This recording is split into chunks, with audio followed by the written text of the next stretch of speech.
All right, my friends, welcome to episode 265 of Prof and Dev Play Games. My name is Larry, the professor at Prof Plays Games on Twitter.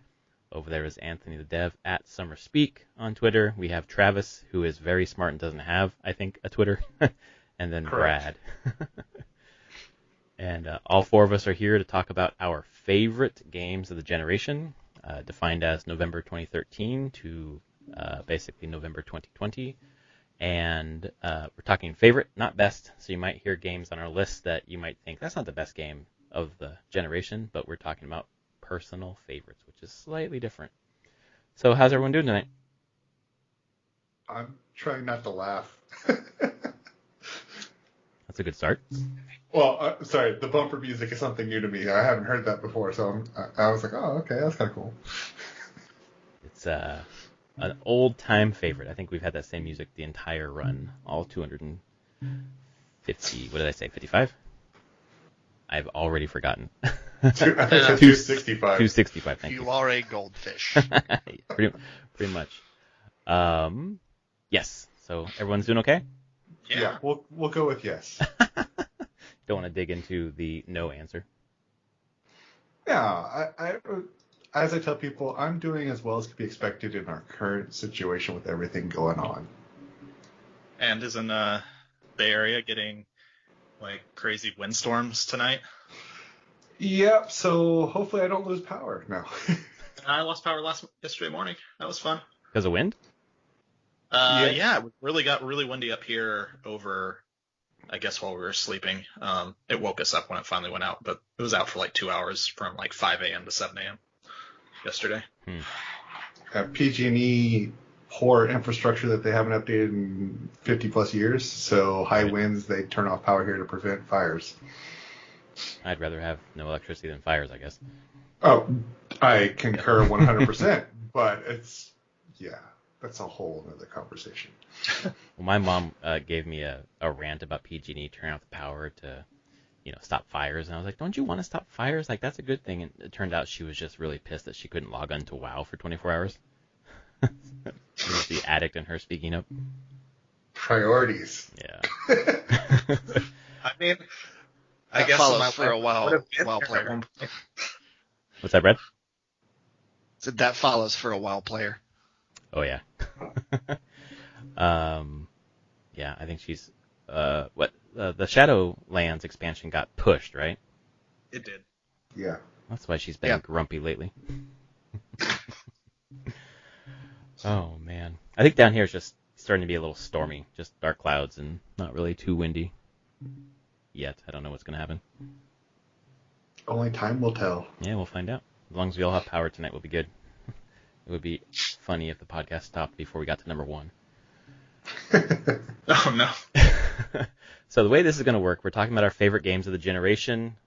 Could be on the Wii U, could be on the Switch, PS4, Xbox One, PC, 3DS, I guess mobile as well, although I would highly doubt anyone has a mobile game to throw into the mix here. We're going to start with honorable mentions. We've all culled our list down to 3 honorable mentions. I was forced to jettison 2 right before the podcast started. So we'll go around the table, as it were. We'll go in alphabetical order. Anthony, then Brad, then me, then Travis. And then we'll do 10 all around the table, all the way down to 1, and we'll see where the night takes us. So why don't we start with Anthony with your honorable mentions? Give us all 3. Wait. Do you want to lay down your rules for what the generation is 100%? Oh, we talked about November 2013 to technically November 2020, even though we're not there yet. I don't remember other rules that I had. We talked about remakes and remasters, right? Remasters. Right. And then it gets fuzzy in the remake department a little bit, but... Right, like a remake that would count is like Final Fantasy VII Remake. Like, that's a full remake. Yeah. I'm not sure that Shadow of the Colossus would count. Pretty dramatic changes. Right, exactly. So I think that works. And, of course, we can argue if we get there. I'm not sure who has any of those on our list, but I guess we'll see. Was there anything else, Trev? I think we were saying not series, but actual games, too. Wasn't that one of the things? Yeah, we said games, and I thought Brad was asking, could he have more than one game from a series? which we said, yeah, it's just games. Yep. Are you limiting it to one game per series was the question. Yeah, exactly. And no, if you want to blow your whole load on the Uncharted series, you can go ahead, Brad. So yeah, why don't we get into it? Anthony, your honorable mentions. Honorable mentions. The 3, Slay the Spire. I'm surprised it's not on your list. It was close. It was really close. That's the one I just had to kick off when I saw that I had 11 in my list. So it gets honorable mention. Super Mario Odyssey. Nice.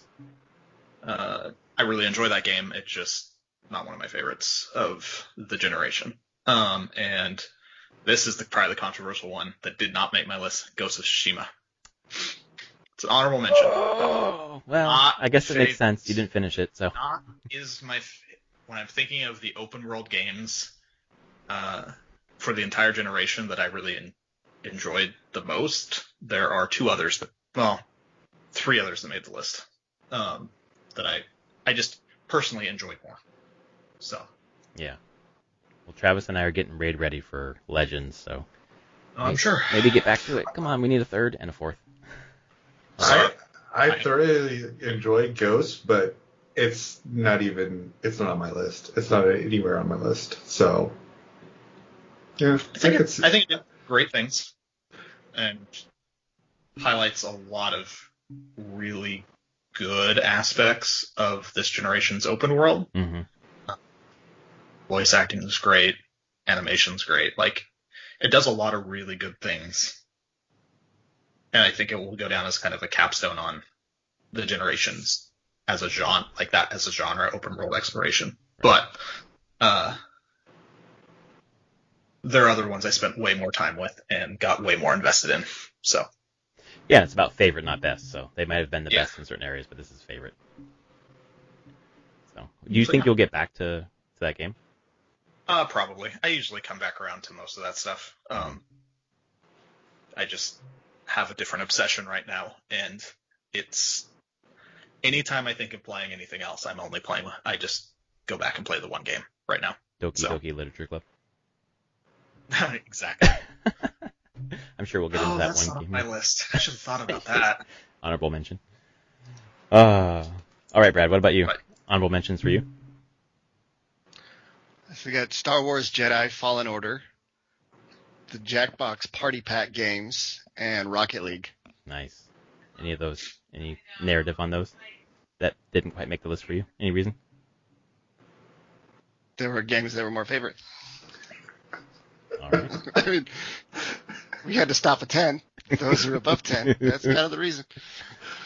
I love your simple logic on some of these things. Whenever we have these I just like it conversations. better. I mean, that's totally valid. It's just like, this is it. End of story. It is. The mind of a programmer. All right. So for me, my 3 that were, where the fuck did my notes go? There we go. Honorable mentions, Hearthstone. Almost made the list for me. One of my favorite games of the generation, simply because of how simple they made that, like card battler, like basically distilling Magic, down into something that was just super fun. I mainly played with Brad or with my mom, and just had tons of late nights and tons of fun. Hades is on my honorable mentions. It probably would have made my top 10 if I had more time with it. I think probably like by next year it would be in that realm. And then the last one is just like one I just got about a week ago, so there's no way that I can put it on my list, but it really is one of the most fun games that I've got right now, and will probably end up being one of those games that I look back on as one of my favorite gaming memories, simply because of what's happening with this game and my daughter, and it's Mario Kart Live Home Circuit, which is the AR Mario Kart game where you put Mario down in your house and run around with a Switch, and my daughter's just having fun putting up courses and putting down all of the amiibo and her toys, like the Baby Link, Wind Waker, Toon Link, and other things, and making obstacles, and then just racing around the house with Mario. And it's actually a really solid game, despite the gimmick. Like, it's a pretty fun Mario Kart game, and it's super cool because you're playing, and it's just super intense. You're passing, other characters and throwing items, and it's just like a shitstorm of craziness, like Mario Kart is. But then you look up, and it's just a little RC car going about a third of a mile an hour through the house. My wife's just watching Mario go by like, why is this exciting? Because what's happening on the screen is making it exciting, but it's very much a tale of two worlds where you look at it without the screen, it just kind of looks like this slow puttering thing.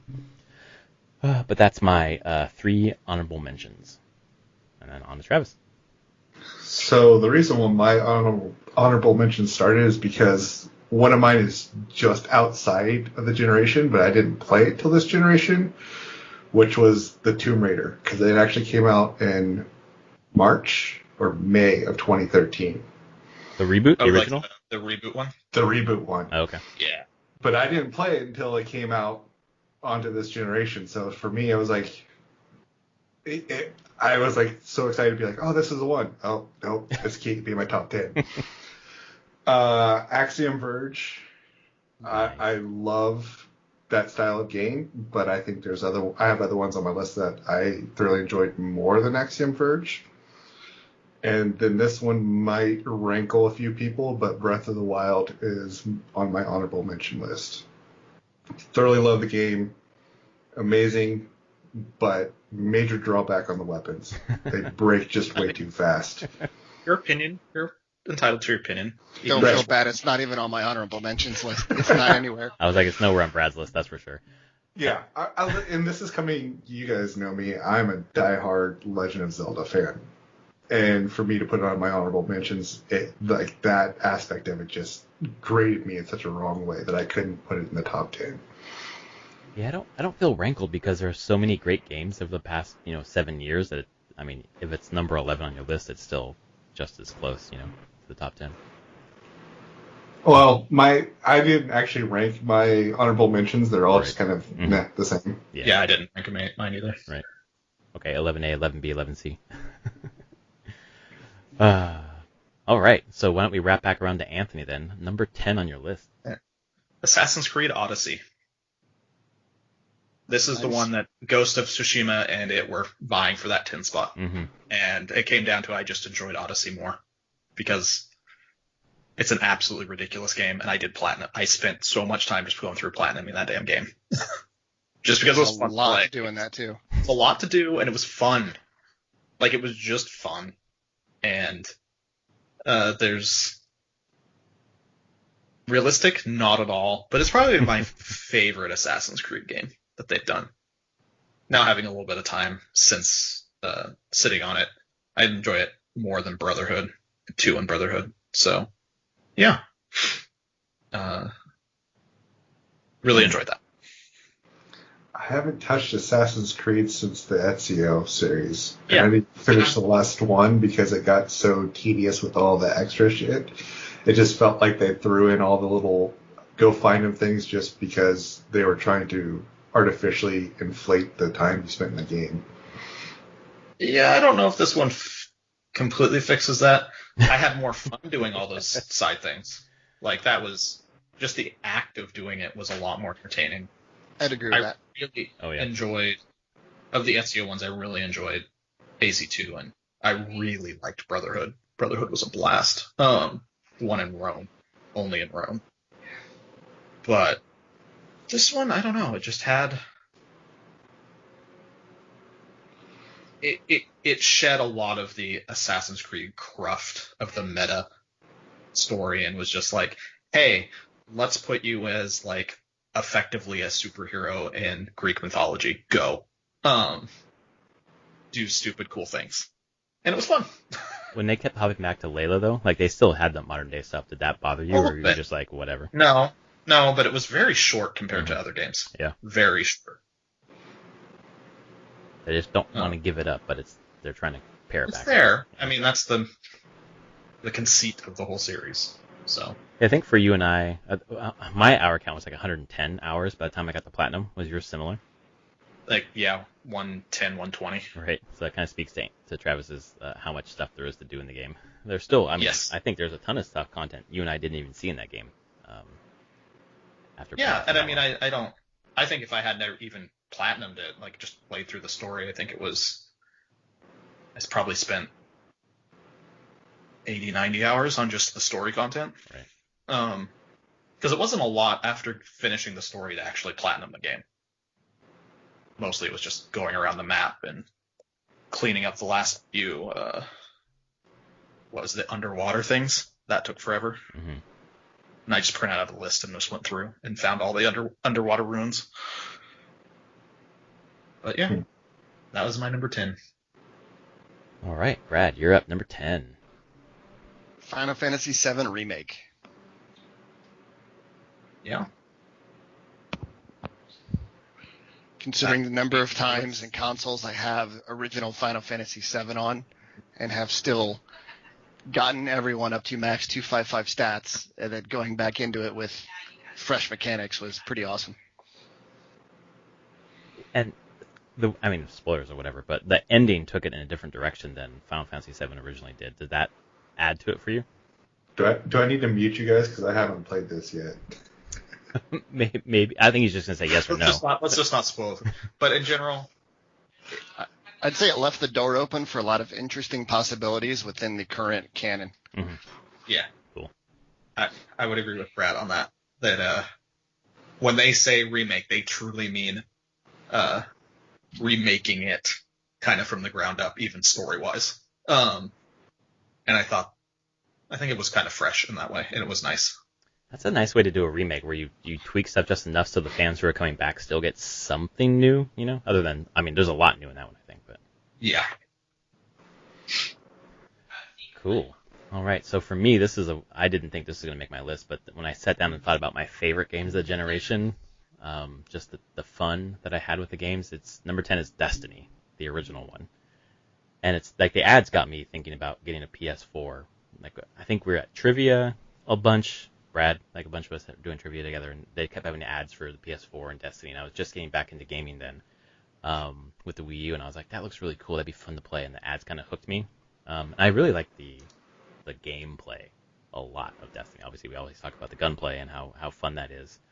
I thought the story was all right, but the gameplay was the thing that really got me through, and I felt like some of the story building, the world building, maybe Travis would agree or disagree, but it felt really like opaque and cryptic in a way that was like not super compelling for me, and I don't know if it was purposefully opaque because they didn't know where they were going in like a Lost sort of way.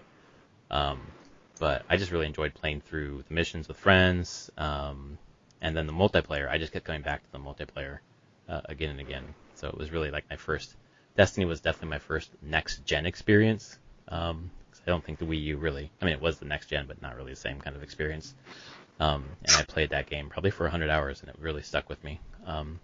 In terms of a fun experience, I would not put that game on like best game of the generation list, but definitely my favorite game.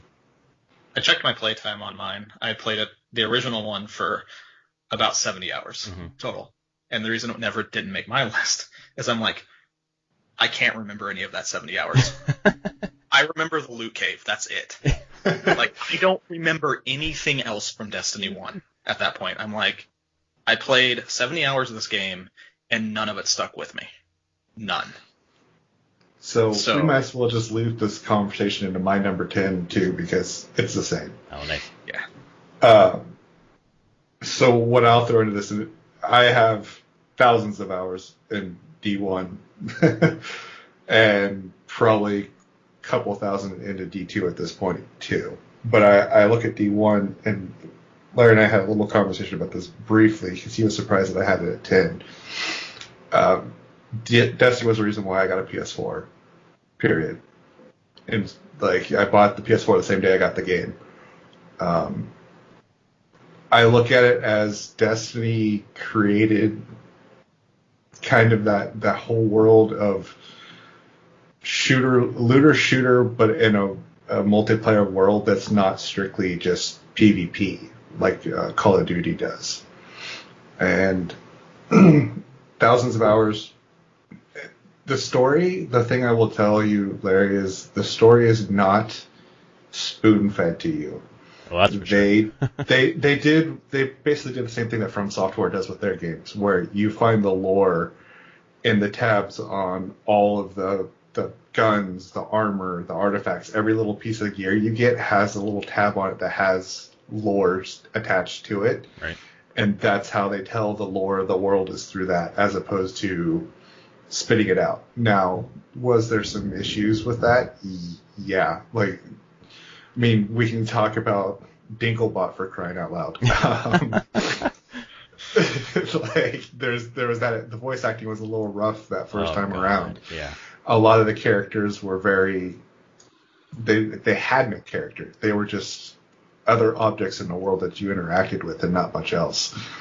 It wasn't until the third year that they really started to figure out, hey, this is how we can give some personality to all these characters and start using them to tell something. And then they released D2 and just shit all over it and had to and build it all back up again, it's unfortunate, but that because of the whole, Activision and all the other fun stuff, like Bungie had to do what Bungie had to do. Right. And I think the story, like if I had gotten more into it, would have been really compelling. I think that only because one of the lead writers for some of that lore wrote a novel, which is one of my favorite novels of the last decade, which is the Trader Baru Cormorant, and it's so dense and opaque, just like Destiny writing, but like because it's all contained in one space, like I could really dig into it. So I kind of wish it was. Yeah, so what they ended up doing is they released their lore books. That's what it is. Oh, that is their lore condensed down into anthologies, and you can kind of read through it and understand it. And then there are YouTubers, I guess I'll call them, streamers, whatever you want to say. Byfear is one of them that does a lot of the lore, and there is some real depth, especially around some of the guns that are iconic in the Destiny world. For example, the Thorn. There's a whole story about how the Thorn came from a guardian that was virtuous, but then fell to darkness, and as he fell to darkness, his weapon turned from what was originally called the Rose into the Thorn. And it was corrupted by the darkness as he was corrupted by the darkness. So there's a lot of lore there. It's just, they don't... If you get the gun in the game, it doesn't tell you any of this shit. You have to find all the little lore pieces from other weapons and stuff that kind of tells his story, and then you put it all together, and then it's like, oh, okay, here's the entire story. Which, if you have the anthologies, they do that for you. Huh. Now I want to go back and read that stuff because that sounds really cool. I have them. Yeah, after thousands of hours in the game, I can imagine. Anything else on Destiny for you, Trev? Like I said, I put thousands of hours into it. I still play it to this day, at least Destiny 2. Mm-hmm. It's kicked off the genre. Unfortunately, some of the other follow-ups have fallen massively flat on their faces. Anthem. This genre is not going away. It's only going to get more of this. But Destiny has proven that if you do it right, and let's be fair, Bungie's not even doing it 100% right. They're still figuring it out. Mm-hmm. So if someone figures it out, oh, dude, it's going to blow up. Anthem had that chance, and EA screwed it. But let's hope the second time around with it, they figure out the right thing. We'll see. I feel like it's hard to figure it out if your audience is two people, right? Like the hardcore grinders that want like a strong end game, and then people like me who want to come in for a story, and that's kind of it. Like, can you really serve both audiences with that kind of game? Yes and no. I mean, for example, I spent the first year plus playing Destiny, never once touching one of the raids. That was where the hardcore went, was to the raids. Now, the thing that I would say that can't be done, or probably shouldn't be done, is what Bungie's been trying to do, and they're probably going to have to pick a lane, is either you're going to be a PvE or a PvP focus, but trying to balance the sandbox across the two, it doesn't work. You're going to have to either split them and look at them as two separate entities, or you're just going to have to pick a lane and go. I feel like that was some of the issue with like the gun balancing early on, even in D1, where like they had to nerf things for the PvP. Right. And that was the problem in D1 that they've tried to fix in D2, where they've created two separate sandboxes. Now, the flip side of it is when the guns have specific traits, it's kind of hard to nerf a trait to the point where it doesn't serve its purpose in both places. Which And is I'll take meaningless. exotics as an example. An exotic gun in PvE needs to be the most powerful gun in slot, period. Now, when you translate that to PvP, that creates an entire issue in another world that's like, okay, how do I balance this exotic against non-exotics? Because if I only have this exotic as the best, no one's going to use anything else. So that's why I said they're going to have to pick a lane. Even though they're trying to separate the sandboxes, you can't do both. Right. At least from my perspective in it. Maybe, Anthony, you can correct me if I'm wrong, but I think it's too complex of an issue to be able to do. It's going to be hard to do well. I mean, because it's not that type of design isn't science. It's very it's much more the art side, and balancing for PvP is very different than balancing for PvE. I mean, you can see it with WoW, how when they added all the PvP, they made certain abilities just function different in PvP. They're like, we have to. Like, there's no way. And I feel like Destiny, if they're going to keep them, is going to go similar that way, where they're just going to say, hey, in PvP, this functions this way. Sorry. Like, right. We want to have a healthy PvP environment. While keeping this gun really cool in PvE. But it's a hard problem. It is an incredibly hard problem, and will they ever even solve it? I don't know. They may not. And even if they solve it once, I mean, every time they release new content, they're going to have to solve it again. Yeah. So that's why I don't think anyone's going to be able to do it right. That's why I say you're going to have to pick a lane if you want to do both. So, not to mention theory crafters that are going to find best in slot. It doesn't matter what it is. This is BIS. Use it. Yeah, right. That's what they're going to do. Yep. And then that causes the developer to be like, okay, we got to nerf this down to where people will choose other things, and then then something else just takes its place every time. Yeah. So what they should do is have weapon degradation in Destiny. There you go. that'll fix it. No. What they are doing is sunsetting, which has the community up in arms. Well, they're sunsetting whole planets, right? Well, Lots they're of content. getting rid of 3 planets. 4. I can't remember. 4 planets. They're saying that the file is becoming too large and unwieldy to update. Validity on that, I don't know. Anthony, Brad, you can speak to that better than I can. How much is Destiny to download right now? 100 gigabytes, I think. Probably around there. Yeah. Yeah, they don't want to. And they're adding more. So I assume they're hitting a point where they're like, shit, like we don't want the 200 gigabyte download. But they could. They could do different things in the future. I'm not knowing. I don't want to get. I know people on their tools team. And I will just say, pretty hard for them to parcel out that data and just like go, we'll only download what you need. We'll just say that. Right. I think it's a good thing. They're going to be doing it because a lot of the older stuff there is probably on a different old code, need to upgrade it, etc. Take it down, get rid of it, update code in the background, bring it in when we need it, remove it when we don't. The biggest complaint that I have about it is I don't mind sunsetting weapons, but if you're going to do it, you better make it a lot easier for me to get the weapons that I want, because if I've only got a limited time to use them, I'm going to be really pissed if I finally get it and then 2 months later I can't use it anymore. But that's a whole nother conversation. If you spent more time trying to get it than you actually had it, that would be fucking awful. Right, and that's possible, I'm sure. That's exactly what the community's up in arms about right now. But anyways, number 10. Wow, number 10 led to a great discussion. I can't wait to get up the list.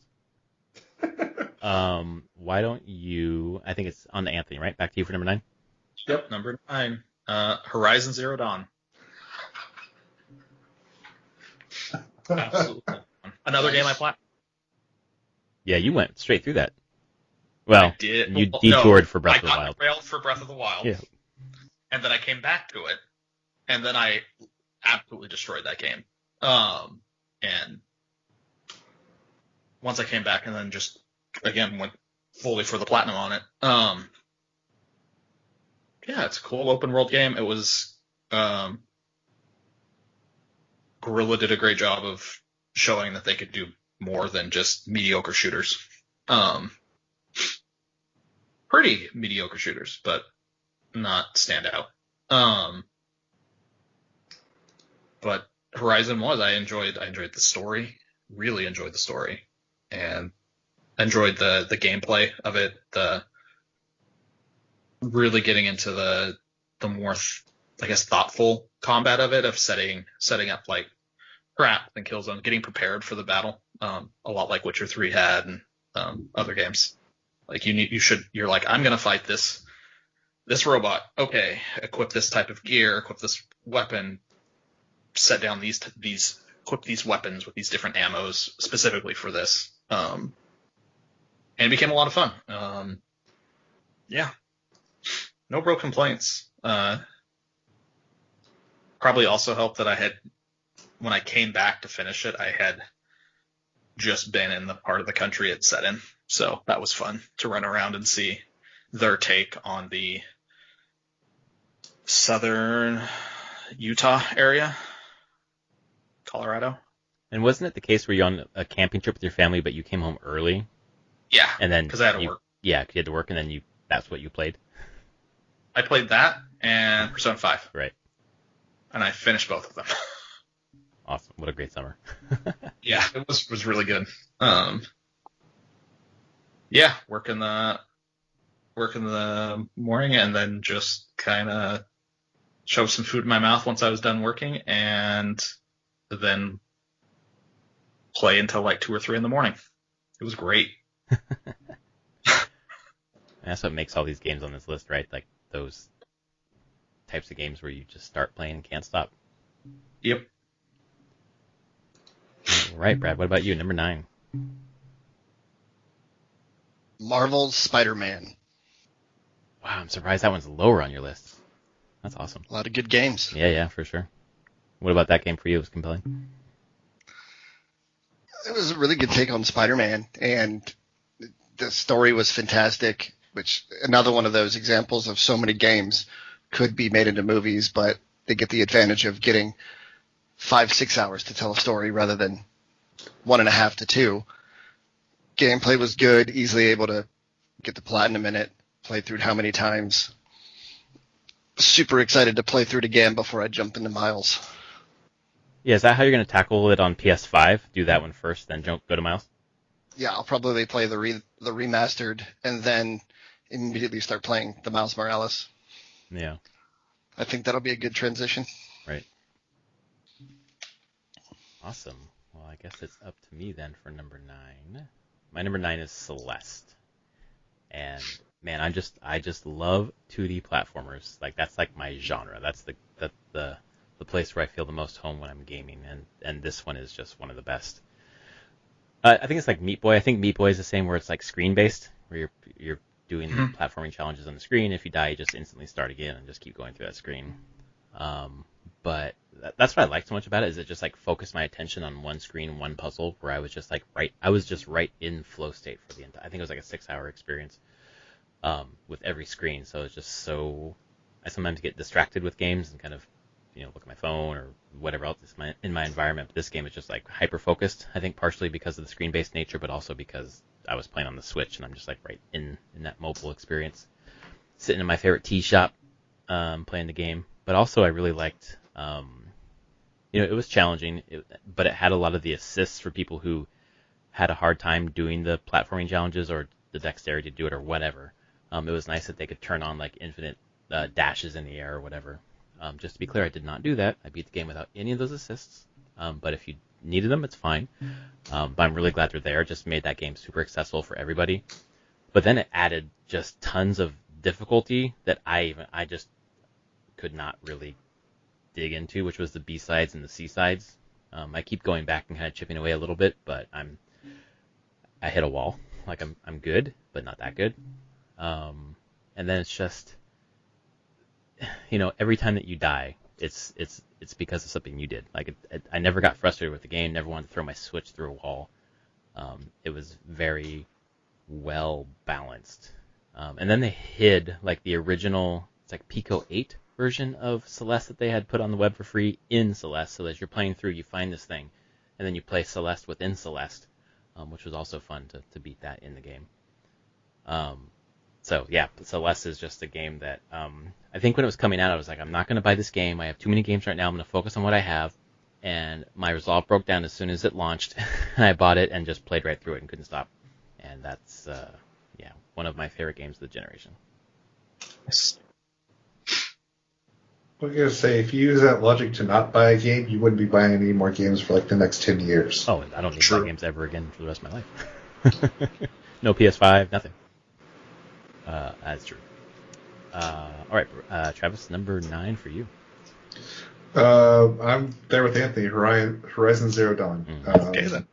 Yeah, that's why I kind of thinking to myself when I was like, oh. I was like, is he laughing because he doesn't like it, or where's this going? No, I'm laughing because it's the same on my list. I love the game. It's really well done. I like the story around it. It was an amazing story. It was an amazing take on technology and everything else and what happens. And the combat, everything about it, that you could, if you ran out of arrows, you could make them on the fly while you're running to help you out in the middle of a fight. And to Anthony's point, a lot of times you could sit there and scout out what you're going to do beforehand, set up everything, look at the terrain, use it to your advantage, traps, weapon, everything. You could just plan the whole thing out before you even started. So to me, even though I never actually beat it, full disclosure, I still thoroughly enjoyed that game, and it's one that I keep going back, and every time I go back I start it over because I want to do it justice and do the whole playthrough at once. And I've started it like 5 times. And each time I get a little bit further. So eventually I'll beat it, but yeah. I can say platinuming it was a pain in the ass. Because there's the hunting lodge thing. There's oh my god, there was a few where I almost we're talking I'm going to break the controller. I'm angry. Yeah, I made it through, but I never want to do that again. See, I don't think it's one that I need to play. This is the other thing I've discovered. In most games that I play, I never feel the need to platinum them. The first one that I ever platinum was Ghost of Tsushima, and the reason why that was is because once I basically was about done, I was like, wait, I've only got 4 more things to do, and it's literally just go around and bow at these places and grab these flags. All right, F it. I'll take an hour to go do that real quick. That was Horizon for me, because by the time you finish it, you're 80% of the way to the platinum. You're close. And so I was like, fine, I'll finish. But man, there are a couple of those timed hunting things that are pretty specific, and you better nail it. So yeah. Yeah, I'll probably give them a shot and then be like, yeah, I'm done with it. Yeah. Is it back to me now? Yep. Back to you for number 8. 8. Final Fantasy VII Remake. I really enjoyed this. I was nervous going into it originally when it was announced, of being like, how are they going to do this in a way that stays true to the original, but isn't just pretty graphics on the original. And they did, and be only based in the Midgar section and say, hey, we're going to make a 40-hour game based in that. Right. And they did, and they made me care about all the side characters, even that they gave depth to Jesse and Biggs and Wedge, to the point that I'm like, especially Jesse and Biggs, you're like, wow, that was crazy arcs for those characters. It just expanded it in a great way, and then as the game went on, you noticed that it isn't a 1-for-1 remake at all, even from a standard story wise, and it's different. And I think in a good way, and it makes me excited for whatever the next one is, because it's not going to follow exactly the same story. Spoilers from 25 years ago, I'm not sure if Eris is going to die in this one.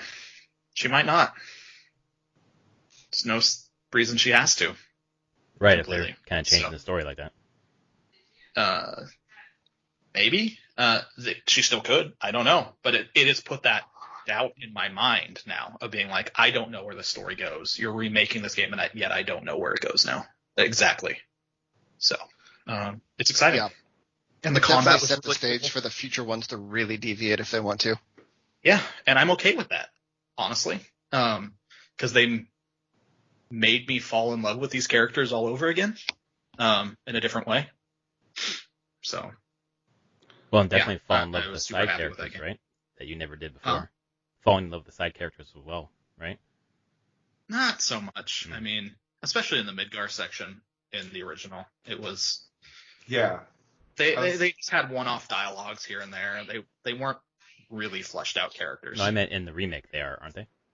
Oh yeah, they're fully fleshed That's out what I meant. characters. Like, making you fall in love with those kind of characters that were just throwaway characters.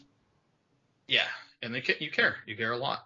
And then they updated the combat. I absolutely love how they stick true to ATV combat, but made it an action game. Mm-hmm. So, Yeah, that worked out well. I guess. Yeah. See, that's been my biggest concern was the combat. And I love the part of the reason why I stayed away from it is because Anthony, you know this, I love the Final Fantasy series. You and I, back in the day, playing Final Fantasy VII, holy crap. One of my favorite games to date still. And like Brad, I have it on multiple remake versions. I still pull out the old PS1 with the 4-disc every once in a while and wail away on my old save files. And I love the turn-based combat. So when it was like, oh, it's real-time action, I'm like, I don't know. And I've been kind of hesitant, but everyone just keeps saying how good it is. So, yeah. It works. And there's the classic mode to still play it as a completely turn-based where everyone kind of auto does the actions. And all you have to do is pick the big actions. Yeah. But it was fun. I enjoyed how they updated the combat. And I felt it fit the new, honestly, look of the game. It'd be weird if it was just you lined up on one side and enemies lined up on the other side. But yeah, it's it was number 8. Yeah, enjoyed it. All right, Brad, number 8. Metal Gear Solid 5: The Phantom Pain. Haven't played that one. I like the opening. That's all I've seen. I enjoy the Man Who Sold the World cover. And it's the Man Who Sold the World is a central theme throughout the entire game. It's me. This is Kojima. The man is not subtle at all with his storytelling. Or Yeah, short. That way. I adore it. That's kind of like, wow. You're just gonna do it. Okay. Yep. One would not be surprised to hear if Kojima Productions was all smoking reefer the entire time. I remember that about playing. I probably played 10 or 15 hours of that game, and the storyline, I was like, what the fuck is happening? Flaming skull people on horses? I don't understand what's happening here.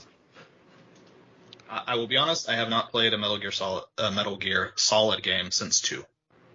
I hated 2. Wrecked me for that series. So bad. I played it in one sitting all night. I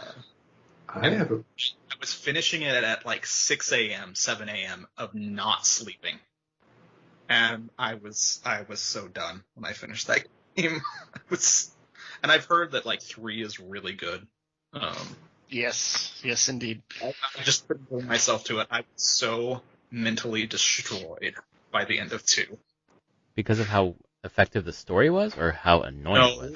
Because of ineffective the story was. Okay. And the conspiracy within conspiracy within conspiracies. God. My opinion, the story in 2 was stupid as fuck. And it did not redeem me by the end of it. It only got stupider. Kojima can be a little complex for his own good a lot of times. Two was, and I was just like, oh. But I heard 3 was simpler in some ways. Oh. Did you touch what the fuck's Ghost? What the fuck was the one that just came out by him? Ghost. Death Stranding. Death Stranding. Thank you. Fuck. I watched an entire stream of person play through the entire thing. That's as close as I was getting. What about you, Red? Did you play the game? Nope. I don't think I'll get that until it goes down to sub $5. I don't know, the Phantom Pain was pretty good, even though they kind of didn't finish the story because of Kojima and Konami kind of falling out. Right. The open world gameplay of it was phenomenal for what you got to do. Absolutely. Yeah, Totally my agree. brother-in-law has like close to 2,500 hours. Holy shit. In like Base building and shit? The only games I see him play on Steam are MGS5, GTA 5, and Skyrim. That's it. He just And likes has fives? thousands of hours in all of those games. Okay, so Metal Gear Solid 5. Yep. GTA 5. And Elder Scrolls 5. Yep. He just plays fives. Yes. Yep. I guess so. That's crazy. Wait, you got a game. Stick with it, man. I mean, that the base building aspect of MGS5, I assume, brings people back. Although, maybe not Brad, but... All right.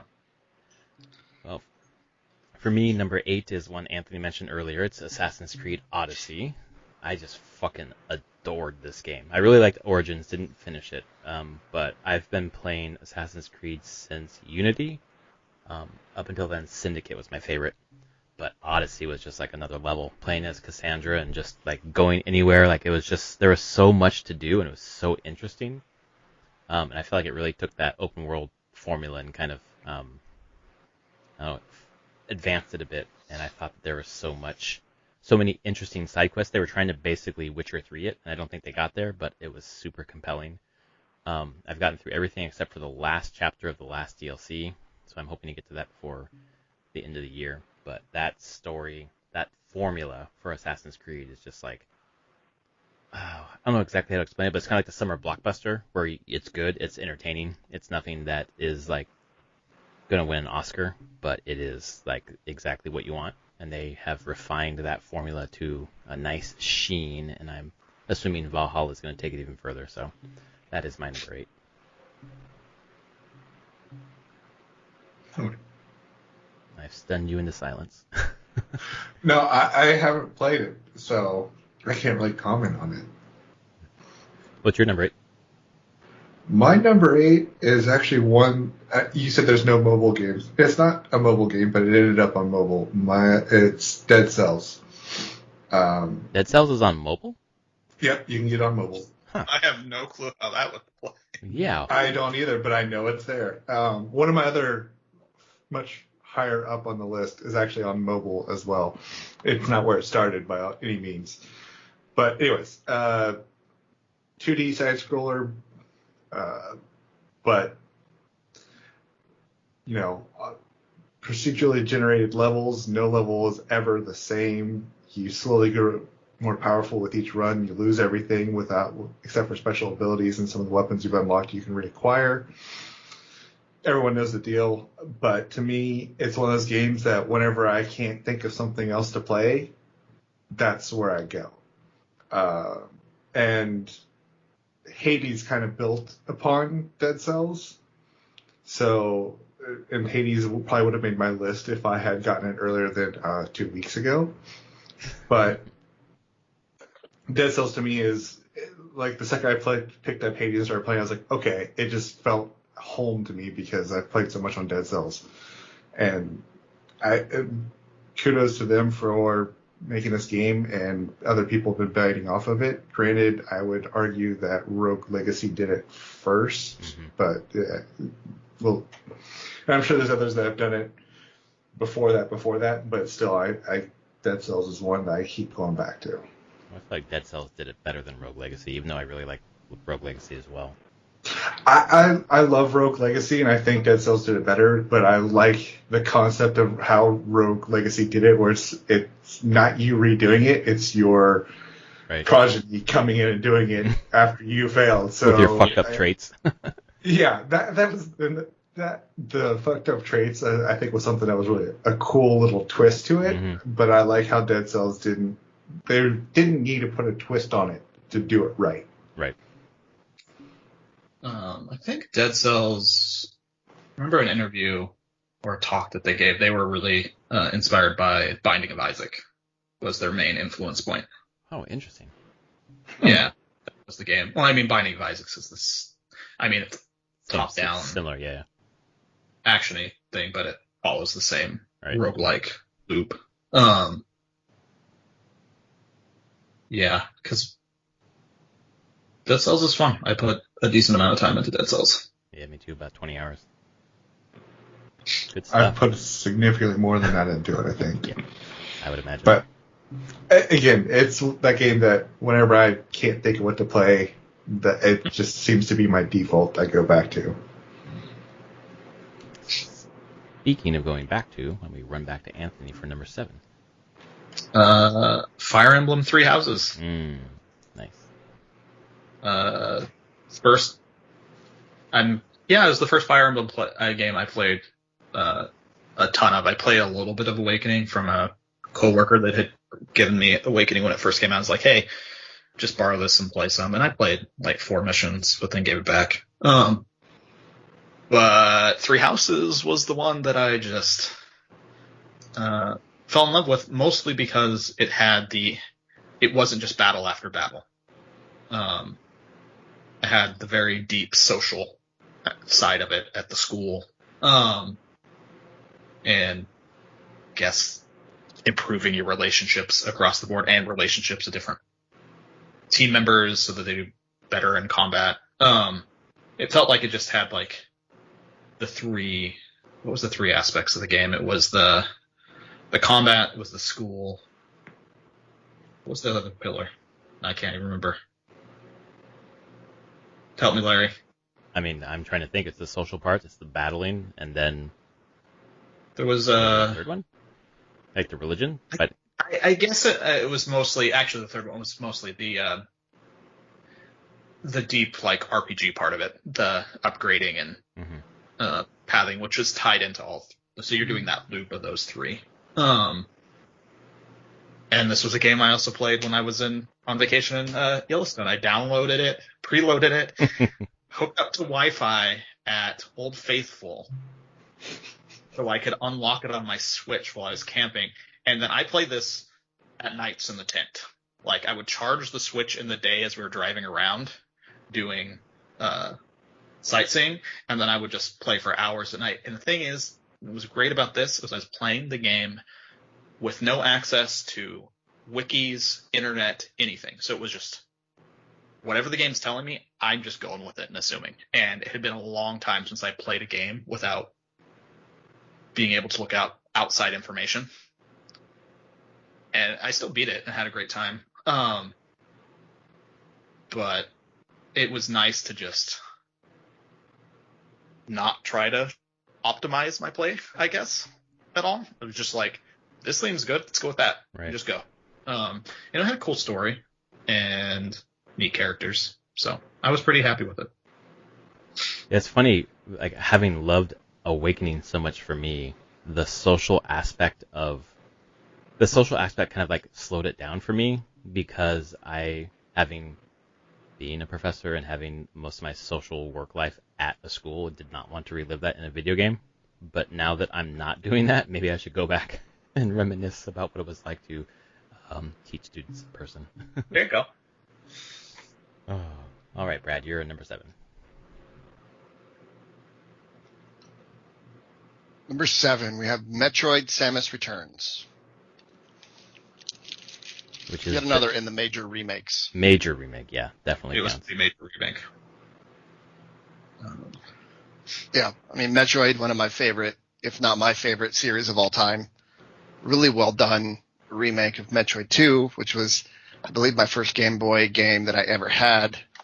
So I actually had played that quite a few times. And then, even after playing AM2R the previous year, which was a phenomenal fan remake, then Nintendo did really well with making their, pseudo 3D, new aiming mechanics, all the stuff they added. It just turned out really well. It really did. It was a good update. I'm hoping that they'll do more of those. Well, they're giving us Fire Emblem. Well, not like that. I actually mean another. I know they're not going to do it on DS, but I wouldn't mind. I don't need. Super Metroid doesn't need a remake. But Fusion, I think, would be good to bring in. I don't think a lot of people played Fusion. I've talked to a lot of people who have played Mini Metroid, but for whatever reason, Fusion was one that they didn't. Fusion was so good. I know. It was linear, but it was still good. Different. That's the thing, and I think there are people who bounced off really hard on it. Was that the GameCube one? No, it was the Game Boy Advance one. Prime was the GameCube one that released at the same time. And we'll maybe get Metroid Prime 4, sometime. Or the trilogy on Switch, maybe. Anthony and I still have it pre-ordered from when they announced it, apparently. That'll be your longest pre-order ever. Yeah, we're up to 3 years now. Nintendo could do so well if they just looked at their Game Boy and Game Boy Advance catalog and said, you know what, we're going to remake these for the current gen. Dude, especially the GBA. Honestly, even if they didn't remake them, if they just started putting them out on the Switch like they've been doing SNES and NES games. Yeah, that too. Yep. Oh boy. Give us GBA. Yeah. Come on. Yeah. Oh man, what a great system. I still remember going to your house, Trav, in college and modding, pulling the thing apart and putting the backlight on the screens so you could actually see. The GBA? Yeah, because you couldn't see shit. No, you can. Whatever it was, Castlevania not Circle the Moon, whatever one it was, where you could not see anything in that game. Yeah, I remember pulling yours apart and having to solder that backlight screen in there. Yeah. That was also the time when I was really tired driving to your dorm, and I decided to pop caffeine pills, but had no idea what I was doing, and took the whole box, and woke up with a crazy panic attack. That was fun. Yeah. Great times. Lots of smart decisions in my life. Let me guess, you didn't read the instructions, just like you don't go to the options menus. That is 1,000% true, and on both it sucks accounts. that you know that. But yes, that's exactly what happened. Because I read it later, I was like, what happened? I read the box, I was like, oh, 2 within 24 hours or whatever. I took about 12. Yeah, that was bad. Anyway, we put a backlight on the GBA. Give us GBA. And that was Brad, so it's me now. Number 7 is Ghost of Tsushima, which I originally had this at number 8, but once Legends dropped, I pushed this up to number 7 above Odyssey. But the multiplayer just adds a new dimension to the game that I was already really, really high on.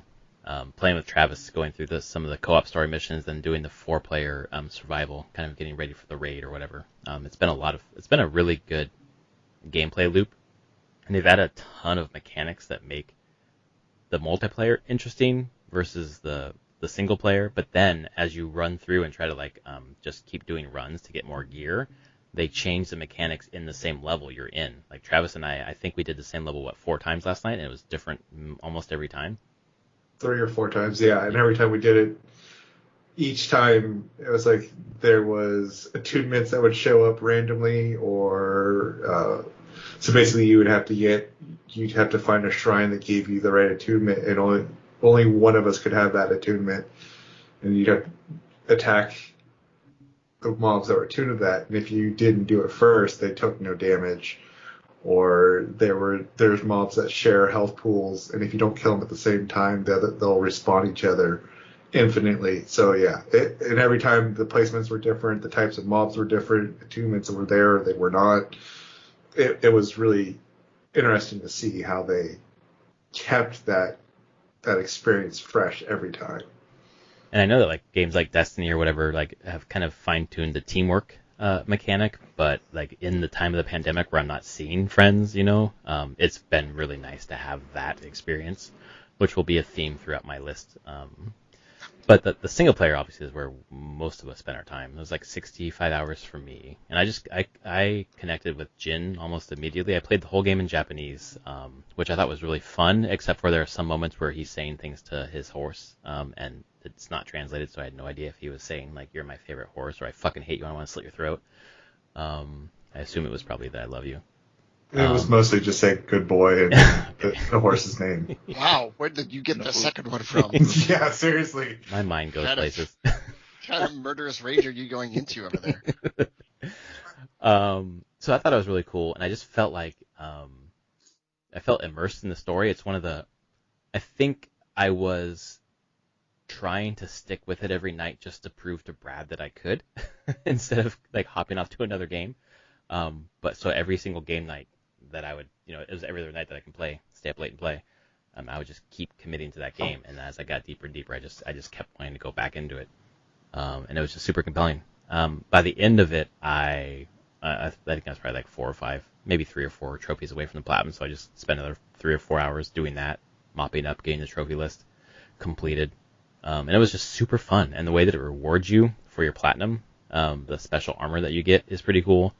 And then when you go back to your house at the end there, and there's some stuff that's pretty interesting to see, I'll leave it there, is also really, really cool. Like the whole loop of the story, and like I cried in that game because of the interaction between Jin and basically the woman who took care of their house. I forget her name, but that whole relationship was really special for me. And it just felt like I think Anthony mentioned earlier, it just felt like the whole game was like a combination of like decades of work in the open world genre. They added a few things like the wind or whatever that was new, but like the exploration and the camp clearing and things like that and resource farming were kind of similar. But it was just distilled and refined. And I really just fell in love with the game so much that I've already started a New Game Plus, which I know Travis has already beaten. But I'm going to try to hold that till PS5 and play that on PS5 and have that be the first. I want that to be the first thing I do on PS5 because it's basically the last thing I'm doing on PS4. So that's my number 7. Hey, I've got nothing to add. I thoroughly enjoyed the game. I'm still kind of curious. I'm hoping Anthony finishes it because I'm kind of curious to see what he thinks about it going forward. How far did you get into it, Anthony, actually? I need to finish. I'm at the point of finishing Act 2. Okay. Like I have the main story missions for Act 2 left. See, so I can't even ask you my question because the first question I would ask you is leading into Act 3. Yeah. I know there's something that happens at the end of Act 2 to 3. I don't know what it is. I just know enough people that have talked about that point and being like, I'm in a blood rage now. And I'm like, okay. I do know that, like, for me personally, like, I got pulled off really excited to play another game, which is on this list. But there was a point, like, I want to continue it, but I felt like getting the ghost stance felt so badass and using that for a bit that I was like, I kind of feel like I'm done at the moment because it was such a triumphant moment to get that stance. That was the best sequence in the game. It was so good. I was like, this is amazing. And then I'm like, oh, I don't want to do this other stuff anymore. I just want to rage around like this constantly. I just turn this on constantly? Yes. Later. Yeah. That's why it's so good to keep an armor set that makes it easier to get to that stance. Right. It was cool though. I was like, I can give you a build for that with an armor set where you basically get to do that almost non-stop, and when you're not doing it, you just rain fiery death all around you. Nice. All right, I guess that's number 7 for Travis, Anna. My number 7 is going to be Marvel Spider-Man. Mm-hmm. Spider-Man's one of those characters that I've loved throughout my entire life. I have other comic book heroes that I like more, but Spider-Man's always been a staple. And then the other fun fact, the other reason why I'm really enjoying this game a lot is because I started playing it again, and I play it in the living room with my son and daughter watching me play it because they've seen Into the Spider-Verse. And my kids have actually decided that they're going to be Miles Spider-Man for Halloween, even though there is no Halloween this year, really. But that's pretty awesome. Because of that, I play it, and they're always excited to see Peter Parker Spider-Man and see the story. So for me, there's that tie to it from an emotional standpoint. But beyond that, the game is just it's one of the first times there was one other Spider-Man, I think it was on the PS2, where they actually did where it was still a really good Spider-Man, but the fact that they were able to take him in open world and do it right. Like, you feel like Spider-Man. I think this is one of the first games I've ever played where you just really feel like you are Spider-Man in the game. So I got to give them kudos for doing that and doing it right. And I am pre-ordered Miles Morales because that's going to be one of the first things I hit right out the door. Well, after Demon Souls, but that's neither here nor there. All right. Looks like we're looping back to Anthony for number 6. This was a much different one. Stardew Valley. I spent so long playing that game. It was chill. It's the chillest game, and it's the game I always wanted Harvest Moon to be, and it never was. And it just took one dude saying the exact same thing, going, "Hey, this Harvest Moon franchise was fun, but they really don't do anything new with it, so I'm just gonna make it myself." And it worked. And I've put countless hours, I think, probably on my main save, because I've played it multiple times on new saves. Was probably in over 100 hours of just, farming, going to the mines, talking to people, and it's just a very chill game when everything else is crazy. It's just sit around, farm, plan out your big farm, meet people, get married, explore the mines, the dungeons in the game, and it was a ton of fun. And yeah, does the farming simulator genre, or whatever you want to consider the genre of Harvest Moon, it does it better than they ever did it.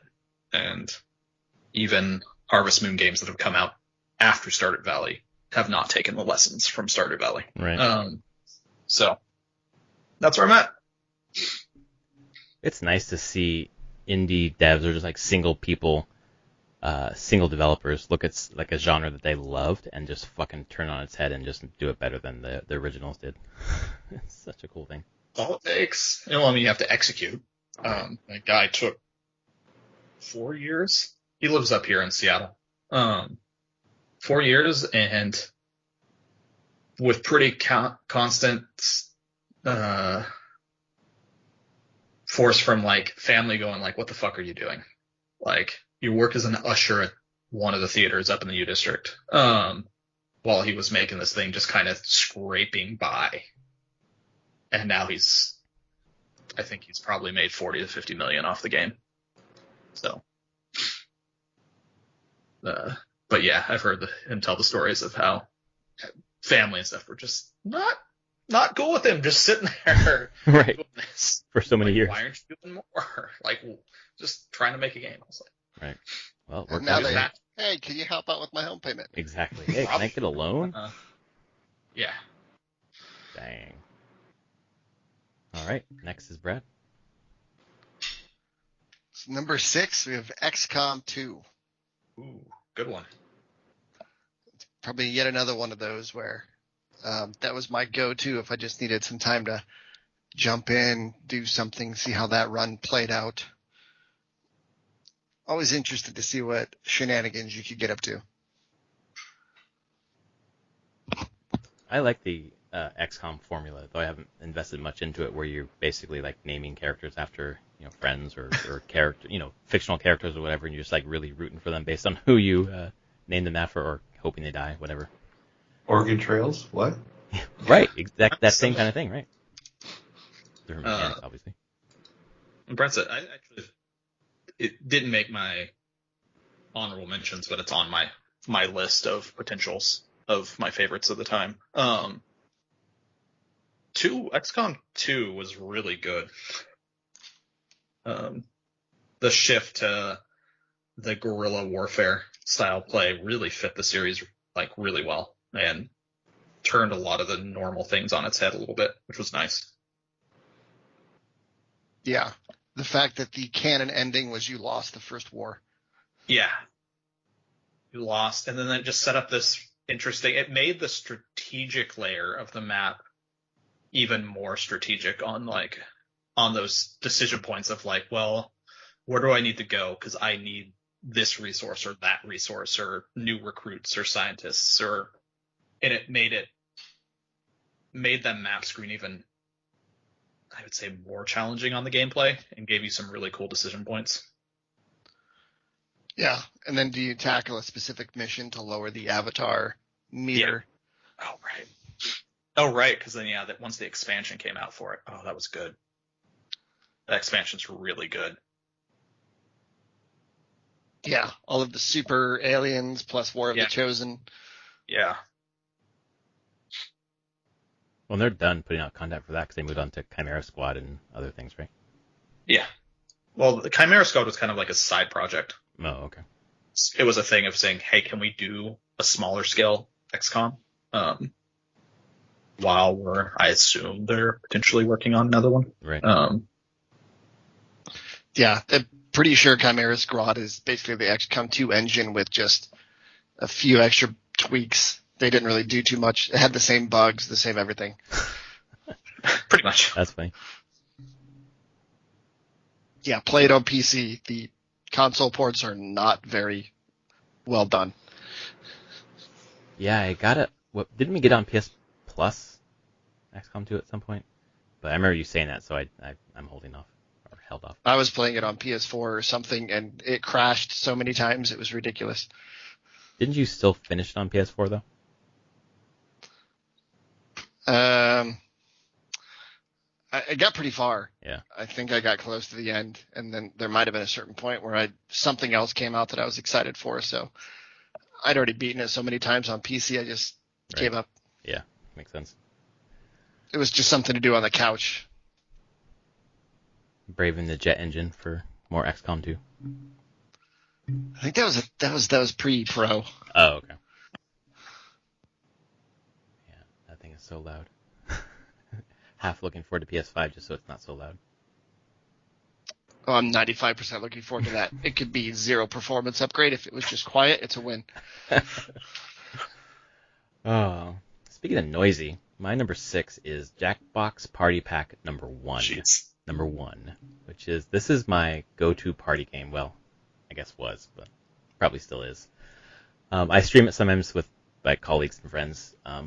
Of the games, there are 5. Fibbage XL, Drawful, and You Don't Know Jack are the 3 that I keep coming back to. And just Drawful and Fibbage are just the 2 my favorite Jackbox party games. It's just so many hours of fun, laughs, just like stupid jokes. And, again, this is why it's a favorite list. This would not be on a best of list, but this is definitely a favorite. It just brings people together, like my favorite people in the same room or the same Zoom room, and just trying to find the line between saying something to make everyone laugh and saying something to actually win me points is just such a fun game to play. And I think later iterations really kind of honed the multiplayer aspect. Like you could have people be in the audience and things like that. But the original is the one I keep going back to. And it's just had so many parties, so much fun with that specific game that it's one of my favorites of the generation. I'm really happy. Number 7 just came out. I haven't picked it up yet, but I'm looking forward to picking up and doing a stream with some friends. I can't believe that Jackbox games still exist. I know, right? It was just You Don't Know Jack, right? And then they kind of went away for a long time. I remember playing that a couple times in high school randomly, but I played a bunch of it in college. Like one of the later You Don't Know Jacks, that was a pretty common sit around at one computer playing You Don't Know Jack with friends. But just the fact that I'm like, it's still going and still ridiculous. Yeah, they hit upon a good business model. That they did. Easy to play party game. Right, just you don't need a controller, just get a phone. Everyone has a phone already. And then opening it up to streaming, like you can just God. Like stream it on Twitch, audience can come in. And then now, like launching 7 now, I don't know how 7 is doing right now, but in these times it seems like all my friends, or not all my friends, all my colleagues, when I did a game night with my colleagues and we played this a few times, all of them bought it so they could do that with their families. And really enjoyed it. I'm glad there's a family-friendly mode for the colleague situation. but it's super fucking fun. One of my favorites. Every time we have a party, I try very hard to bring that out. All right, number 6 for Trav. My number 6 is God of War. Nice. I was a fan of the original first 3. By the third one, it was getting kind of blah, is the best way to put it.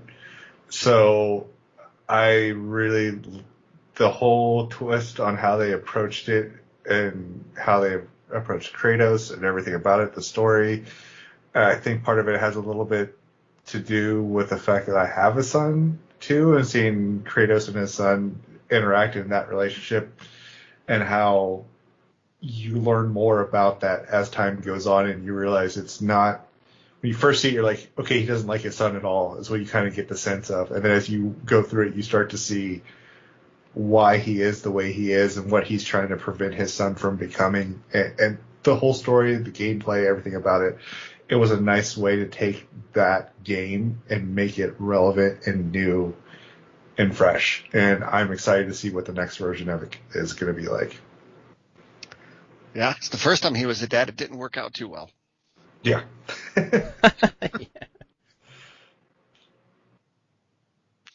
That one didn't make my list. It was close to getting on the honorable mentions, just purely for how fun the gameplay is and how great the one camera trick I thought really was. And of course the story was phenomenal. I'm really interested to see what they're going to do with Ragnarok and how this game will play. I'm saving I think I have like 2 trophies left to get the damn ravens and to do whatever the procedurally generated place in the fog is to get everything there. But that was a really good game.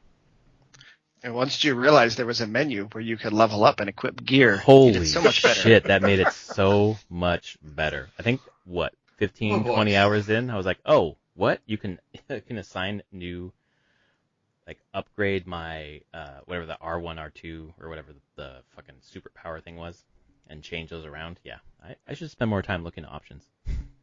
Or menus in general. Yeah, good advice.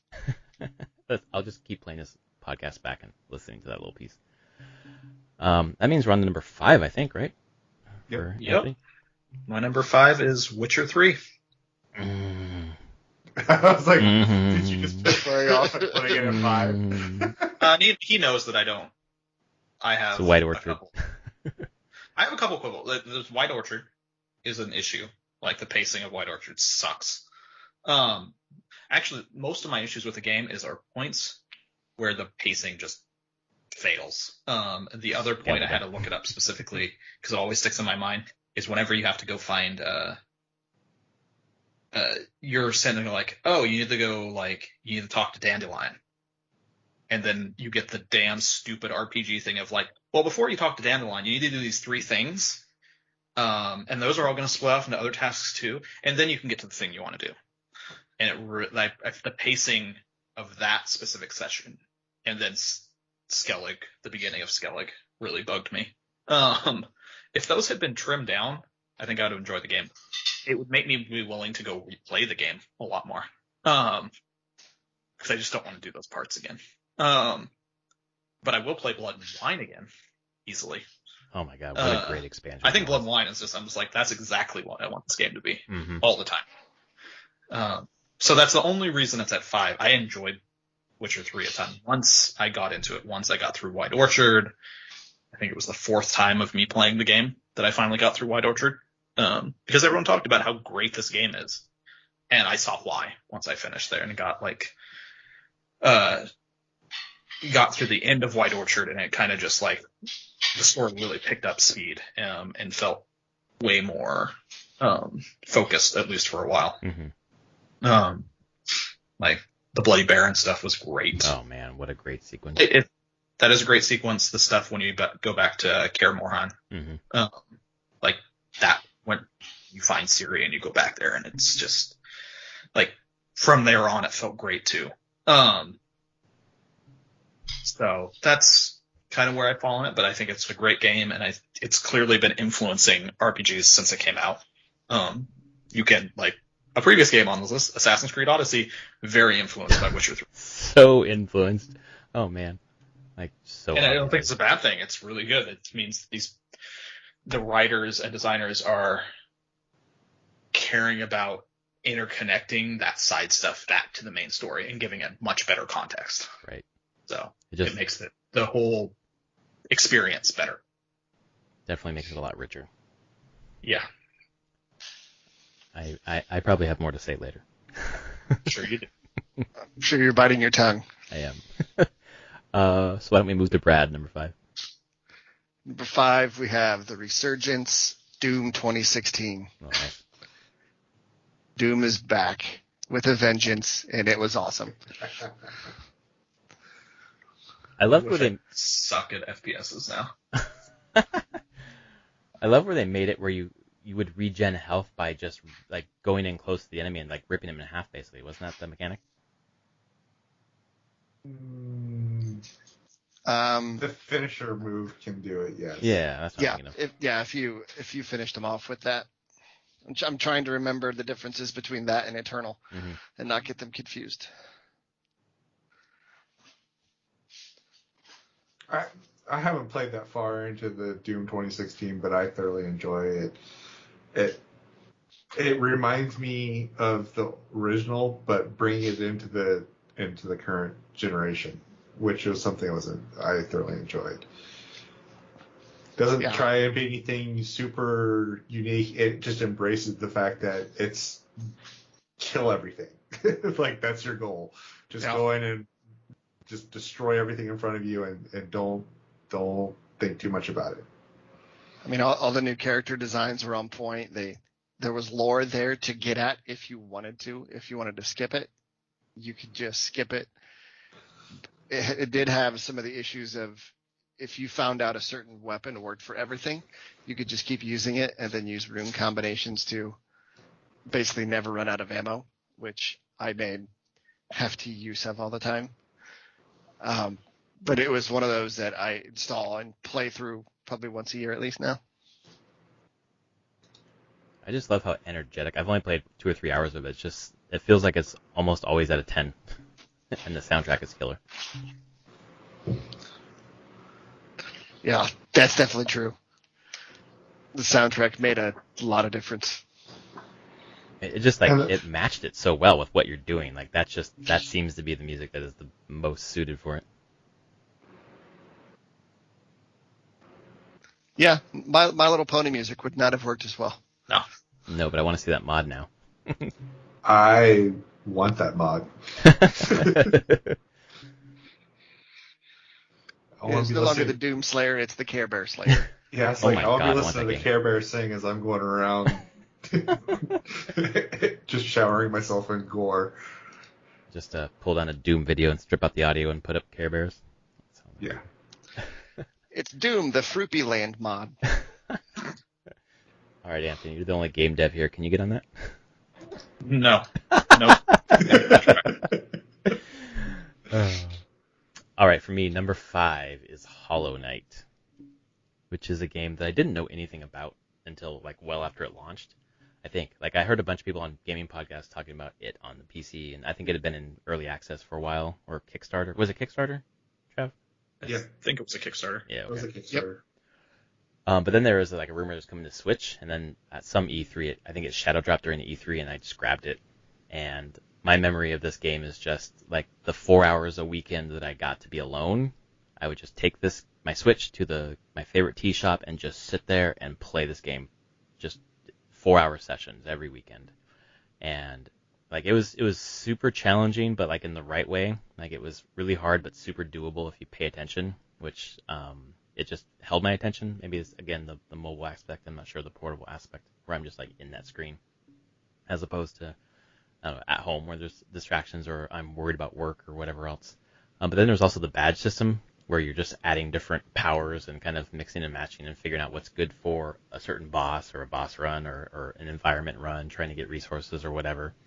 The art style was super unique, hand-drawn. The lore was really cool. Everything about it was just the right thing for me at that time, and I still go back to that game and just am in awe of it.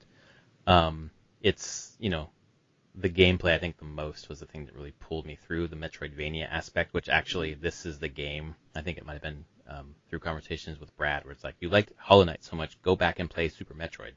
So I did. When I beat this game, I went back to Super Metroid and just finished it finally. And like Super Metroid is just an amazing game. And obviously it's the reason why Metroidvania exists, right? That's the key component of that.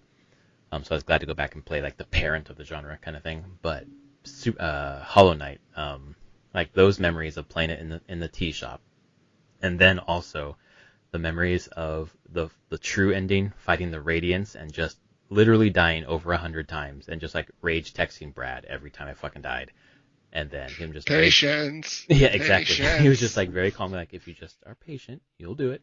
And then I did it, and I fucking lost my mind when I beat it. It's just like probably a top 5 gaming experience, that game. It's one of the best and one of my favorites of all time, and definitely one of my favorites of the gen. It was a good one. Oof, so good. Now I want to go back and play it. I need the next one. Come on, Team Cherry. Give me some Silk time. Song. Give me Silk Song. I know, we have plenty to play. But one day. Yep, the when it's ready needs to be the release dates on a lot of games now. Yeah, right. Yes. Right. When it's ready. I'm sure it'll be ready when it's ready. Trav, what about you? Number 5. Number 5, Monster Hunter World. Mm. The reason for this is it was actually my first Monster Hunter game. And it's one of those games where it's not so much that your character doesn't become stronger. So what you are at the beginning is what you are at the end. Yes, you get better gear, but the reality is none of your other stats go up. It's literally you become a better player at the game the longer you play it, and the more you learn how to use the environment to your advantages, learn the quirks to each individual monster, and learn patience. Because if you can't, some actions you can cancel, but most of the time once you start an attack animation, you're pretty much locked in until the attack animation's done, and then if you get hit, well, tough shit, you got hit. So I thoroughly enjoyed the game, and I'm looking forward to Monster Hunter Rise, even though I know that's not a main game. I think it's still going to be a shit ton of fun, and I'm kind of curious to see what the next iteration of the main Monster Hunter world, or main Monster Hunter series turns out to be. Yeah, it'd be even better if we could actually group up in the beginning. I know a lot of us hit it at different points.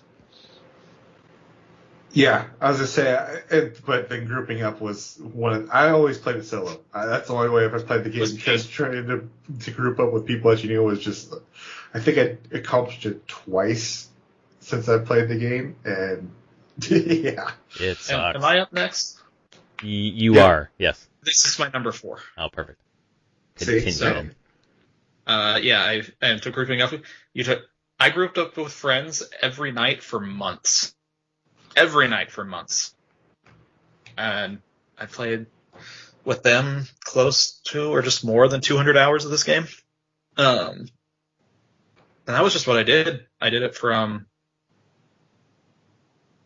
they got it for me in... When did this game from 2018?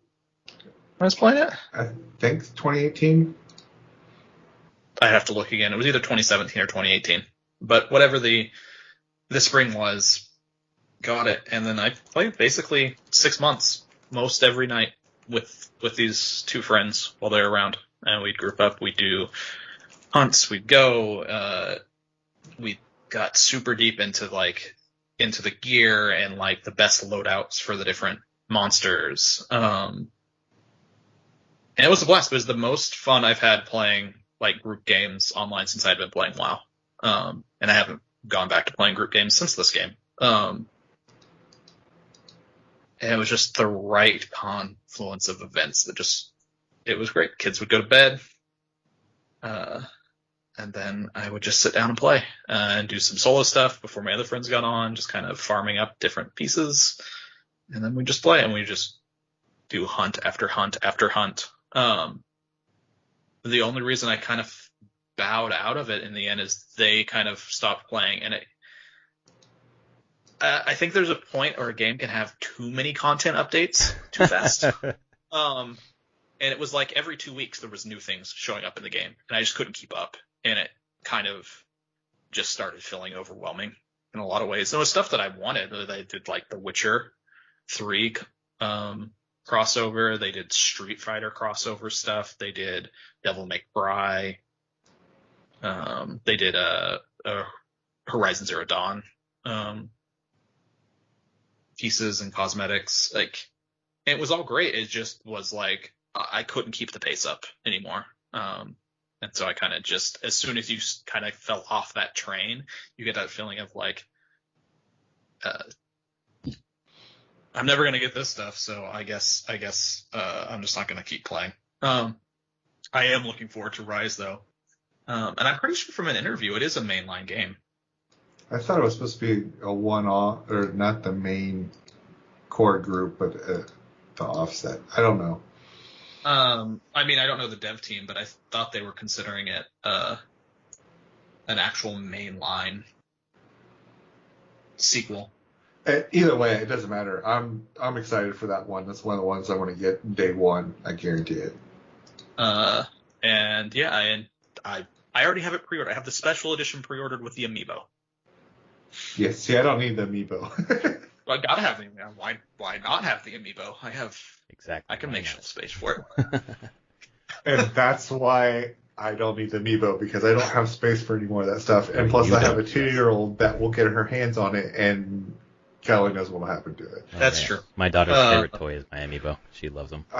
I can't have nice things. There's a reason why my 2-year-old is called Mogwai by my wife and I.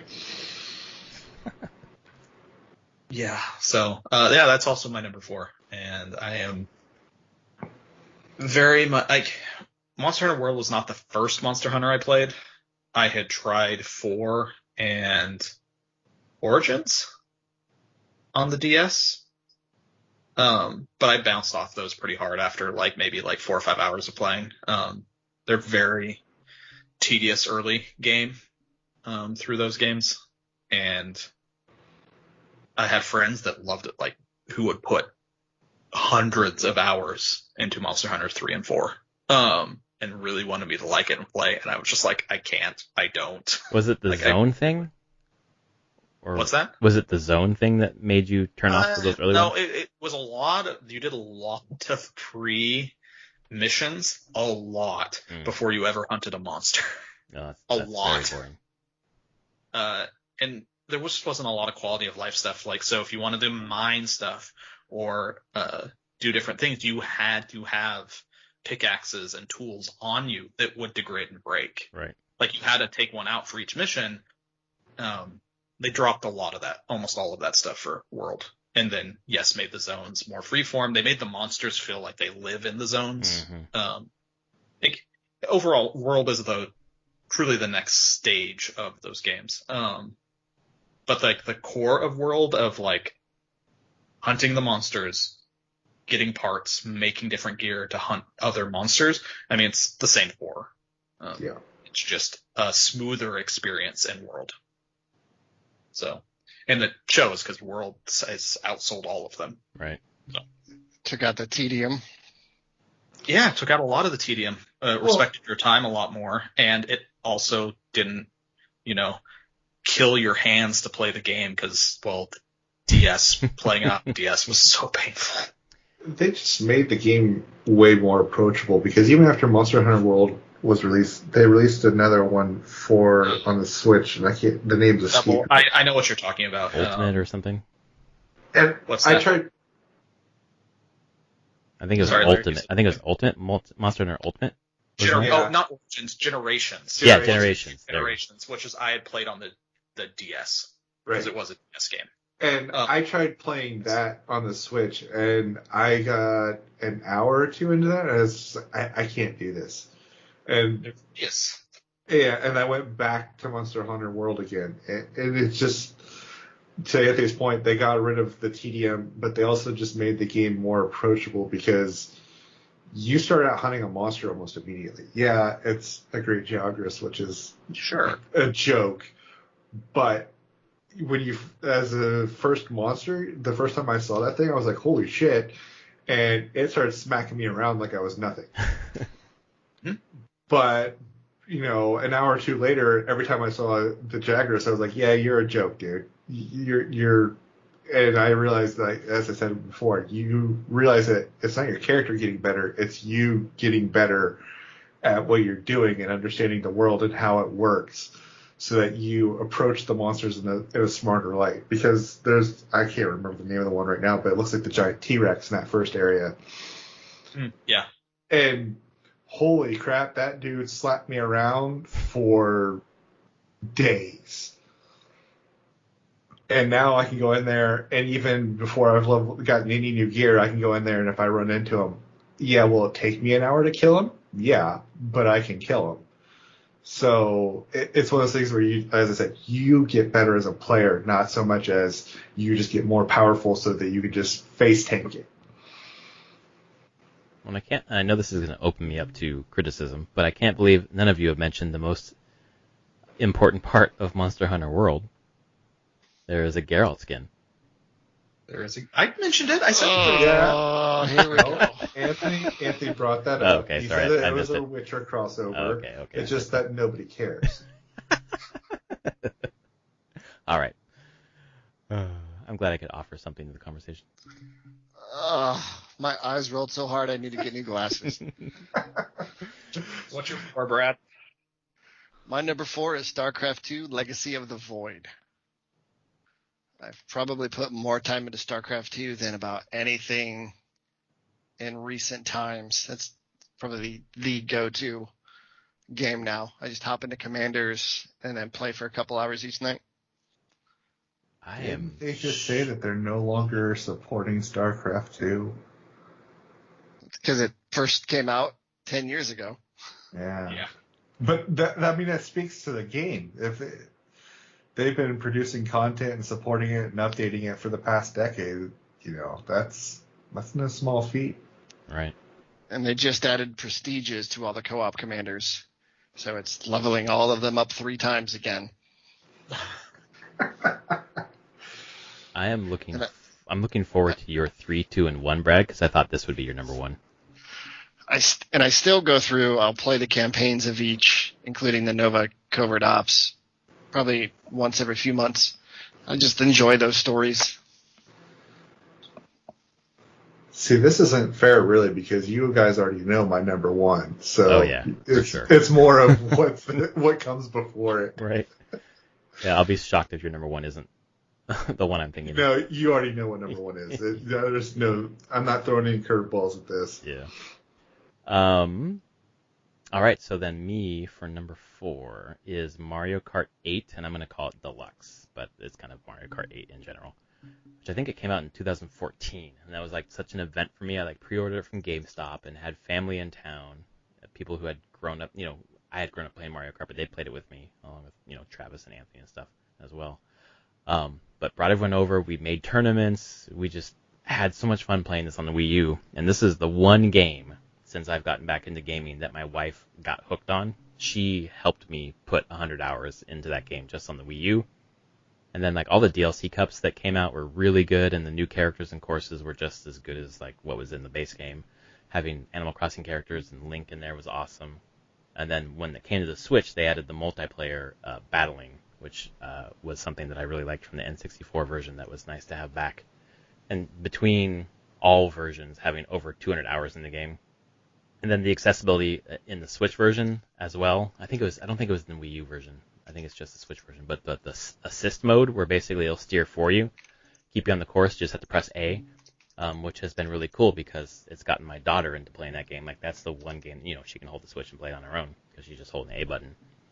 And then she started connecting to the Nintendo characters and wanting to see them in their native games, which was really cool. That's kind of expanded some of the games we play together. And then it obviously is the doorway into Mario Kart Live Circuit or Mario Kart Home, Mario Kart Live Home Circuit. Just having that connection and seeing it in real life has been like the first big like epiphany for her. Like, whoa, I'm seeing this thing in real life that I saw on the screen, and it's been super fun. Bringing that game has brought family together, brought friends together, and it's just had a lot of really fun, amazing memories. So that's my number 4. So the reason why I haven't gotten Mario Karts recently is because my fun derived from those games solely from back when we were younger, and we used to get together and play that shit all night. Mm-hmm. All weekend long. Mm-hmm. And without that aspect of it, it doesn't have to be all night, but without the aspect of playing it with my friends, to me, it lost a lot of the luster. So, for example, the last Mario I played was Double Dash. Oh, wow. And it was because I played it all by myself. It's like, okay, well, that's great. Yay. Mm-hmm. Yeah. No, I played Double Dash in college with college roommates and friends. And it was a blast. The weird change is I play 8 with my family. Me too. Yep, 8 is a I family play it game. with my wife, my kids play it. We all, like, the 4 of us just play. Yep. And it's tuned enough that they can all play and have fun. And they all really enjoy it. It just becomes a family night game. There is something to say about winning a match and watching Larry rage. Oh, trust me. Yep. Anthony, I've seen it firsthand many, many, many, many times. Everyone has had that experience on this call. And it wasn't just Mario Kart. It was GoldenEye. It was Smash Brothers. Trivia. Well, we didn't have trivia in high school. It was just predominantly those 3 games that we would get on the weekends. Hey, man, at least I'm consistent. It's true. I'm just saying, you have a patterned history of this shit. So, hey. Oh, I haven't thrown anything at my daughter yet, so that's good. Yet. I haven't refused to talk to her for months. I can't wait until she starts really stomping your butt in all the games. Oh, I'm dude. really trying. Uh-huh. It's already happened with Wind Waker, where she's like, "Why are you attacking? Just wait with your shield." Like, she's 3. And she More knows. patience than you do already. Yeah. Oh God. So why don't we move on to Travis's number 4? My number 4 is Hollow Knight. Nice. For all the things that you brought up, but primarily for me, it's the gameplay. Like, the story is amazing, the characters are amazing. There's a lot of depth to that game that it's there for you to scratch, and it doesn't slap you up in the face with it. But it's the gameplay, because that game is one of those things. If you die, it's 100% your fault. Mm-hmm. Very rarely is the game like, nope, I'm just going to be unfair and screw you. If you actually take the time and watch the bosses, whatever you're fighting, it has a tell that lets you know what's coming. And you just have to react with the right response. And you have the tools to do it. It's just whether or not you figure out what the tells are and respond properly. And it's an amazingly done game, and Silk Song can't come soon enough. But to Brad's point, it comes when it's ready. I don't want them to push it out, because too many people push things out too quickly, and you shoot yourself in the foot when you do that. And I assume that studio is not hurting on money, so they have no financial pressure to put it out. So I bet they could probably never put out another game and be fine for a long time. Yeah. I hope that they don't do that. Don't get me wrong. Yeah, don't listen to us about that, Team Cherry. But yeah, Hollow Knight it's an amazing game. It's one that I still will go back to and play again from time to time. Did you finish that, Anthony? Nope. You got pretty far, though, I think. I did. I was raging. I had to stop. It can be frustrating. Mm-hmm. I'm not going to lie. But And there's a point of frustration where I'm just like, nope, I'm done. yeah, I can see that. But then you guys already know I'm a Souls person anyway, so I don't shy away from that. I'm used to it. It's why I've put time into all the Souls games. But they've never grabbed me in any significant way, because I do get to a point where I'm just like, I don't want to deal with this. The act of getting better is just, know, it's just play it and get good and just keep playing and practice and practice and practice. And I'm just like, I don't want to spend the time getting better. I'm sorry. I just stop. But I respect those games quite a bit. They're incredible. Yeah. As I say, I'm in the last hour or two of platinum, getting the platinum on Dark Souls Remastered. So nice. Larry, or no, we're gonna loop back to you, around to you, Anthony. Sorry. Yeah. Speaking of beating head against the wall and getting better and better, Hades is number 3. Oh wow, nice. I'm at 100 and I'm at 131 hours as of today, and I did 3 more runs today. It's just what I'm playing, and I'm just like, whenever you talk about Dead Cells, like I played a bunch of Dead Cells, but it's not a game I would keep coming back to. Hades is a game I just keep coming back to over and over and over again. Same, it's the loop. I don't know if you're going to spend more time with it, Larry or Travis or anything. So I don't want to spoil some of the game mechanics that you just haven't seen yet, I'm sure. I'm going to play this game until I fucking beat it. You have to finish one successful run, and then there are a bunch more mechanics you open up. Yeah. That's crazy. I've read that there's more. I don't know what they are, but everyone says it's a game. There's a bunch, and it just doesn't stop trickling in for a very long time. So there's always something new when you die and go back, and I'm out of where the new stuff is, but I'm tweaking the game harder and harder each run that I'm doing, and things are changing in it. Yeah. And it's the combination of all the boons and the gods in weird ways and the weapons and their different aspects, and how I can combine all those. I don't know. It just has enough levers where each run is like the perfect amount of time that I want to spend on a run, which is about real world time, about 30 minutes now. In game time, timers usually are around, I'm usually finishing a run in about 20 to 25 minutes. Fastest being 19 minutes, 30 seconds. That's what I'm chasing now. So, to me, if I hadn't just gotten Hades 2 weeks ago, it would have probably, I can already tell you, it would actually replace Dead Cells for me. And the reason why I say it will is because there's a lot more to that. There's character. Like the character's personality in the game. Yeah. Each god has a very unique personality. And I remember asking Larry, I'm like, well, dude, the first Fury that you fight, like, does she talk every freaking time you see her?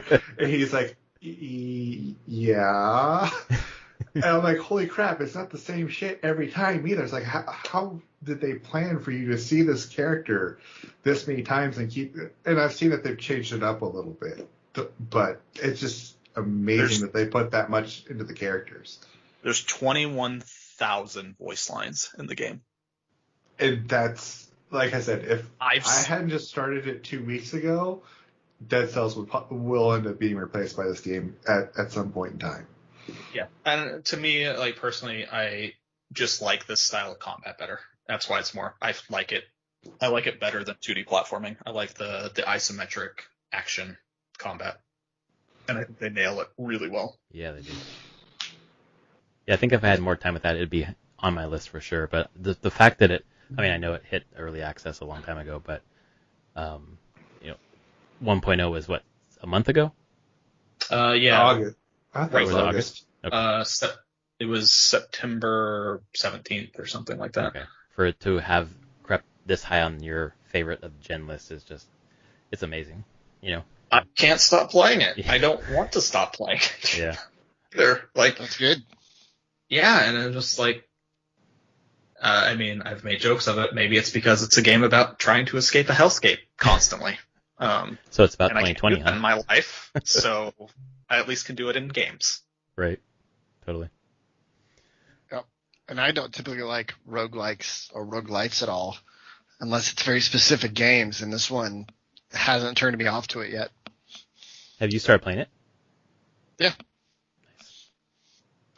I whispered that. Also, it took me a long, like that wall of getting that first win. It took me, I can't remember if it was sometime between run 26 and 28, and I finally got my first win. Mm-hmm. And it was a lot of work. The thing is, I never felt I was excited to do this work. I was just like pushing farther each time, just a little bit. Most of the time, sometimes I would still die on the stupid Hydra. Which I can't look back on now, and I'm like, how did I ever die to the Hydra? This is dumb. It's just and then you gated. Get, that's and the Minotaur. The thing about the Hydra for me is that it's gated. It brings up the other Hydras like a third of the way, and then again 2/3 of the way. Yeah. So otherwise, I could just face tank that main Hydra and be done. Yeah, face tanking in this game in Hades doesn't work. No, ever. It does not. You need to be moving. Yep. So yeah, 3 though, love it. You'd have to get the exact right boons to be able to do that. Right. Yeah. Cool. Yeah, I think I've made it as far as Theseus. That's about as far as I've gotten at one run. Theseus is a wall. Say that. It took a while for me to get through that fight. It's funny that I got to Theseus. The first time I got to Theseus, I just beat them fucking easily. And now every time I get there, that's where I get stopped. So I did it once. Got to Styx. I mean, it's playing the game. You learn the patterns. Yeah. And then I won't say anything. There's patterns will change as you have more difficulty into the thing. And that Meg fight will change. I think even before. Yeah, it's already. It's not You're been already getting changes, aren't you? I've gotten her 2 of her sisters already. Yeah. I remember that when I first walked in there after like a dozen runs and being like, all right, time to fight Meg. Who the fuck are you? Yeah. Like, totally. I walked into it, like, okay, here comes a big fight. I'm like, wait, why is this one, like, green? Mm-hmm. And then all it says is murder over and over again. I'm like, okay. And then I was like, wait, that's when I kind of realized that the arena had changed. Yep. Because amazingly, I didn't notice that it was in a different arena when I first walked in there. I just walked in there. I'm like, okay, here's Meg. Wait, she's different. Oh shit, this whole thing looks different. Yep. Oh shit, they're changing this whole thing around. And then I was like, okay, I go back expecting to see her again. It's like, nope, it's Meg again. All right, sweet. So then I keep going back a few more times thinking it's going to be Meg or this other one. And then it's like, the last ones are like, nope, here's a different one. I'm like, You talk about voice lines. You have Zagreus who will, before going in, they'll go like, I bet it's Meg this time, and it's not, and it has responses if it's not Meg or Tiffany or Electo, like the different ones. It's attention to detail in the game is great. Yeah. Oh man, totally. It's so good. Yeah. So 3 for me, 80s. All right, Brad, number 3. 3 is Horizon Zero Dawn. Nice. Yeah.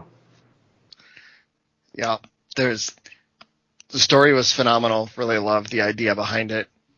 The gameplay loop was really good. That you could actually pick things up and just get to the action and not spend 10 minutes picking up a bullet. It was amazing. Fuck you, Red Dead. I was like, I got that reference. Yeah, it was really good. I don't think I platinumed it like Anthony did, but totally, I think I got all the hunter camps. I forget what trophies I haven't taken care of, and I'll probably go clean it up once I finally get the new GPU and replay it on PC. Mm-hmm. Oh yeah. Well, for me, number 3, Legend of Zelda: Breath of the Wild. This is I started playing Horizon, and this is infamous, I guess, for me. I warned you about this. Yes, you did, and you were correct. Brad said, just finish Horizon before you start another game, and I was just too excited about Breath of the Wild and my new shiny Switch to listen. And I said, don't even start it if you're going to get Breath. That's true, yep. Which is the correct choice. Yes. Yeah. So usually when there's a correct choice, I don't make it, and in this case I did not. So put down HZD and picked up Breath of the Wild. And this was the last major game launch before my daughter was born. And I just remember sitting in a recliner in her nursery way, way late into the night, just doing different things. Like I remember I don't remember what it was called, but there's an island in the southeast where when you get there... Yeah, Eventide Island? Yes, Eventide Island. You lose all your shit. And it just, I was just hitting my head against the wall there 2 or 3 nights in a row and just having so much fun doing it. And then later, when I got better at the game, because I went there very early, later it was like a piece of cake, but I just remember very, very clear experiences like that of the exploration and wandering into something that was just looked interesting on the horizon and then showing up and just it being super compelling. I think there are pieces of the game that could have been better, but the ones that I liked how the environment interacted with things, where if it rained, it got slick and you fucking fell off, or the lightning hit your metal shield and shocked the shit out of you. Like, you had to think about those things, and I actually liked the weapon degradation system, only because in a lot of games, maybe you guys are the same, I'm not sure, but when you find that the weapon, like Brad was talking about earlier with Doom, you find the one that works for everything, and you just use that weapon. And that, especially I think in Legend of Zelda games, you'd have a Master Sword. That's what you're supposed to be using. And it was nice to be forced to use different things that I would not have used. And it just didn't really bother me, the degradation system. There's other ways to do it besides making shit break after you swing it 5 times. Oh, yeah, that's true. It just didn't really bother me as much, and I kind of liked it a little bit better than, a lot better than you guys. The named weapons from, say, beating an area, if they didn't break and the Master Sword didn't run out of energy or some bullshit. That part was very dumb. I totally, just brute forced everything and got enough shrines to get my health high enough to get the Master Sword. It's just like, surely this won't break. And then it ran out of power, and I went, you motherfucker.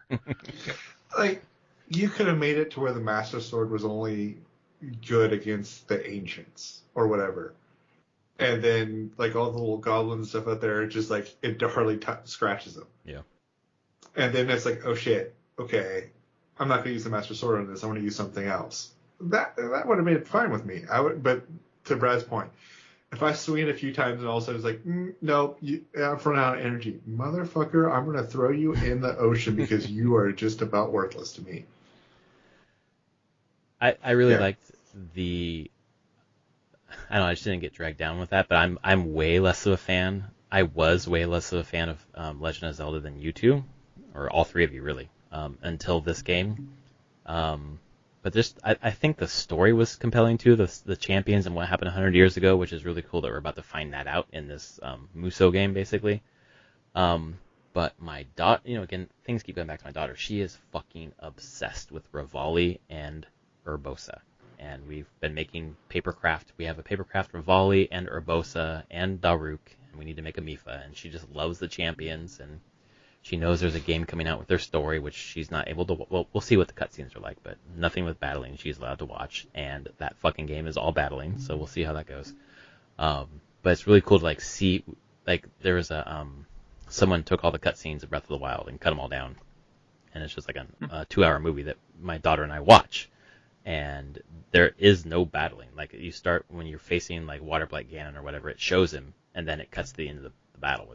There's literally no battling. It's so cool because she's able to connect with the characters, and there's just the music, the understated music, the cell shaded art style, basically Wind Waker Plus. All of it's just fantastic, and I understand completely. People, maybe some of you would say it's not really a Breath of the Wild, or it's not really a Legend of Zelda game because it doesn't have the true dungeons or whatever else. But I really like the short shrine mechanic in the game. I love the paraglider, and just the exploration of this game was fantastic. And it's my really fun, wonderful memory before my daughter was born. The last really long sessions late in the night all the time, and then that kind of went away. To be fair, Breath of the Wild did a lot of things good. The exploration and all of that, they nailed that. Do I miss the true dungeons? Yeah, I do. But at the same time, they did a decent enough job with putting some challenges in there that to where I didn't feel totally gypped by not having a dungeon. Mm-hmm. As I said, it was just the fact that if you're going to make it to where your weapons break so quickly, then you should make it to where 100% I don't need them to be able to beat the game. Right. Yeah, I can see that. Just give it an option. Turn it off. Yeah. Turn it on, turn it off. Right, yeah. So that's my number 3, which means we are moving on to Travis's number 3. My number 3 is the second game that you can actually get on a mobile device, and that's Hyper Light Drifter. That's also on mobile? Good choice. You can get that. Dude, I already texted you the screenshot from... It's not a thing that you can get it. I'm just how can you control that game well enough on a mobile device? Do they assume you're having a controller hooked up with Bluetooth or what? I assume you have to. I can't imagine it working great with touch touch controls. Neither can I. Because I'm sure it's a virtual D-pad touch controls. What the fuck? But Hyper Light Drifter is one of those that I backed on Kickstarter back in the day. When I got it, I just tore into it, and the story is really good, even though you don't have any work. It's not really. There's no speaking in it, so you just read some text. But there's still a lot of emotion in the cutscenes, even though you don't really get anything from it, and they don't tell you really what's going on. But the gameplay is phenomenal, and it harkens back to what I remember as just a souped-up, faster-paced original Legend of Zelda. All right. And I don't know, the nostalgia and just the gameplay and how well it handled, I love it. And it's one of those things that I keep playing, and I will continue to keep playing, even though I've beaten it several times. It's fun. The whole world and everything about it, I love it. Yeah, it's really good. I enjoyed it quite a bit. I've only played it the one time, though. Is it on mobile because they're expecting you to play on Apple TV? It was on there before the Apple TV thing was. All right. It's been on.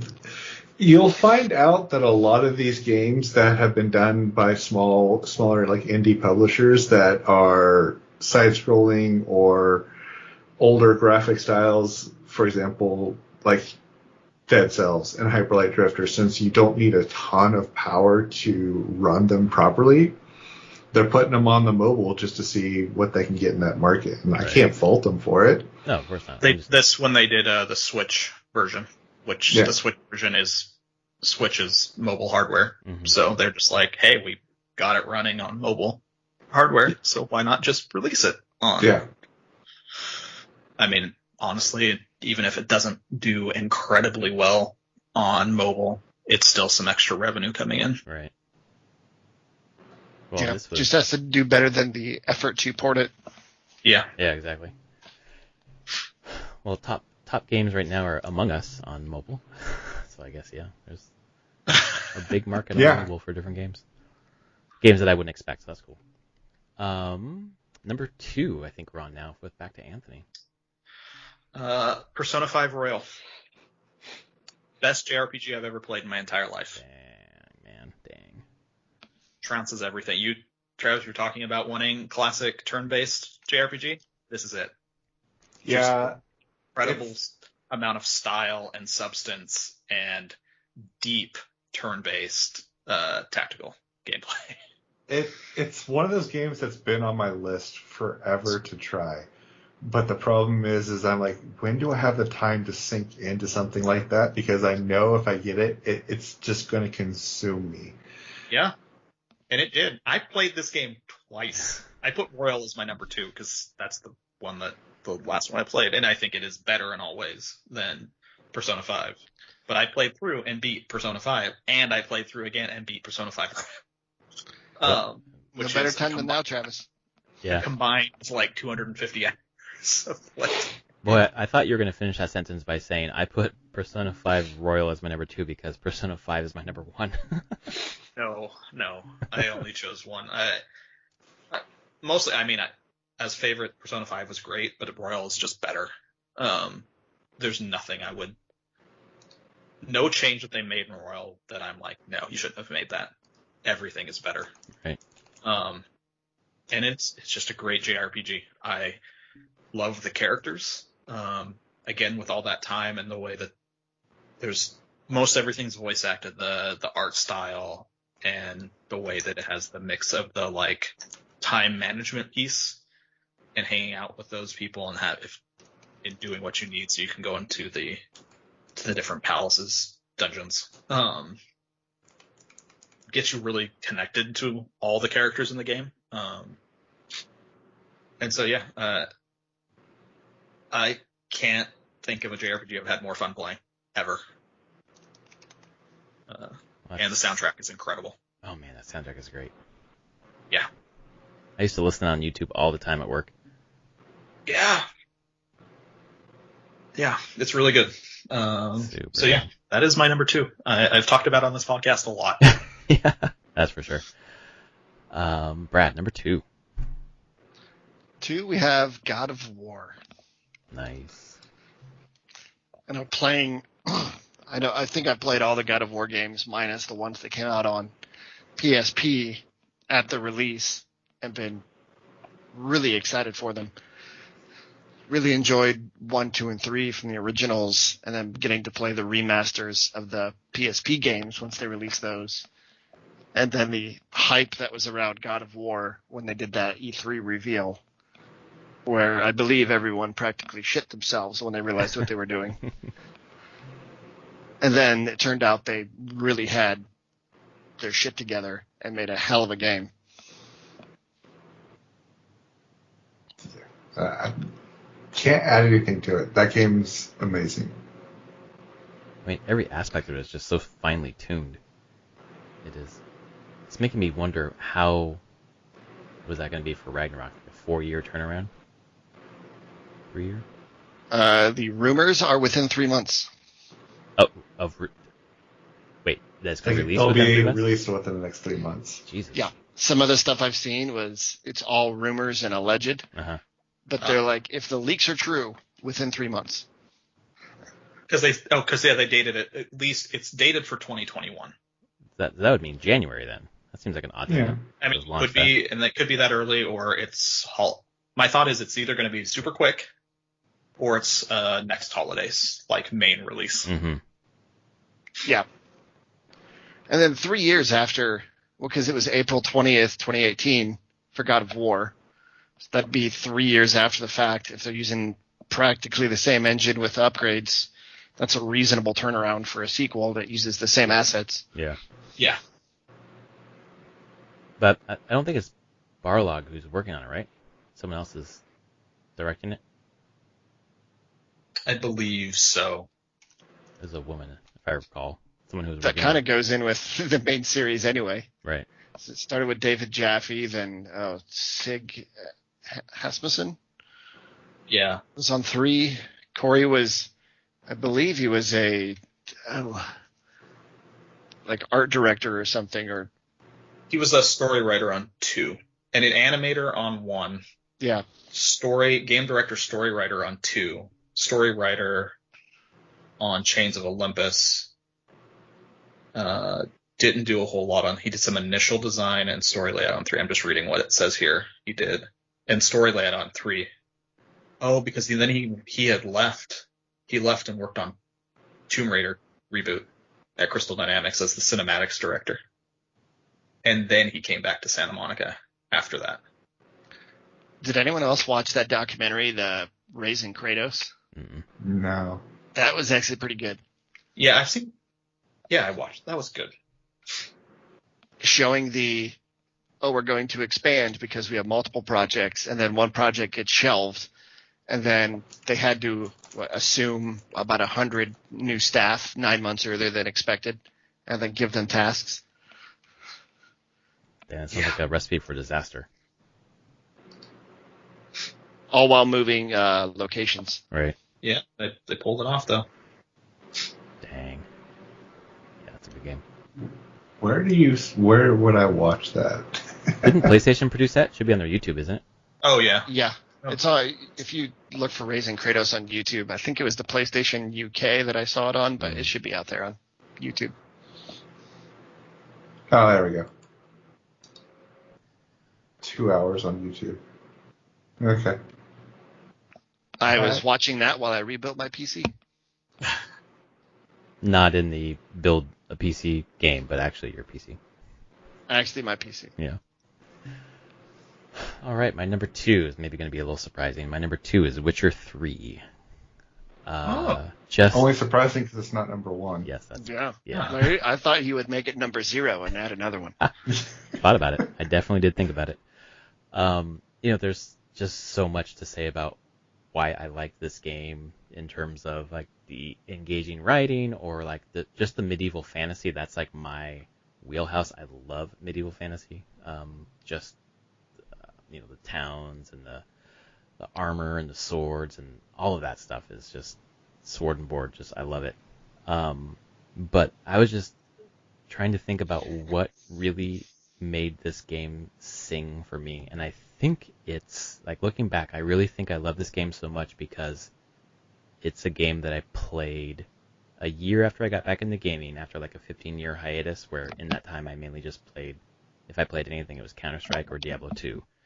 And then having played Witcher 3, I just didn't know that games could do that, like the branching narrative, the choices that had consequences, the exploration, the romancing, the storytelling. And then obviously I came to realize that lots of other games had been doing that for a long time, like Mass Effect or other games like that. But this was the first one for me in a genre that is like my favorite genre, and it just opened me up to a love of those characters in the world that I have not been able to shake. And I think that, like, if it had been Mass Effect first, I may have a love of Mass Effect that is similar, except for sci-fi is not really my jam.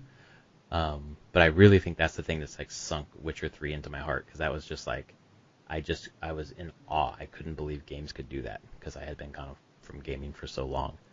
So that's my number 2. And I was Team Triss all the way. I was in love with that character. Like, she did so much for Geralt at the beginning there. And then later when I started reading the books, I realized I had made a mistake. But that's all right. It was a fun mistake. All right. On to Travis for number 2.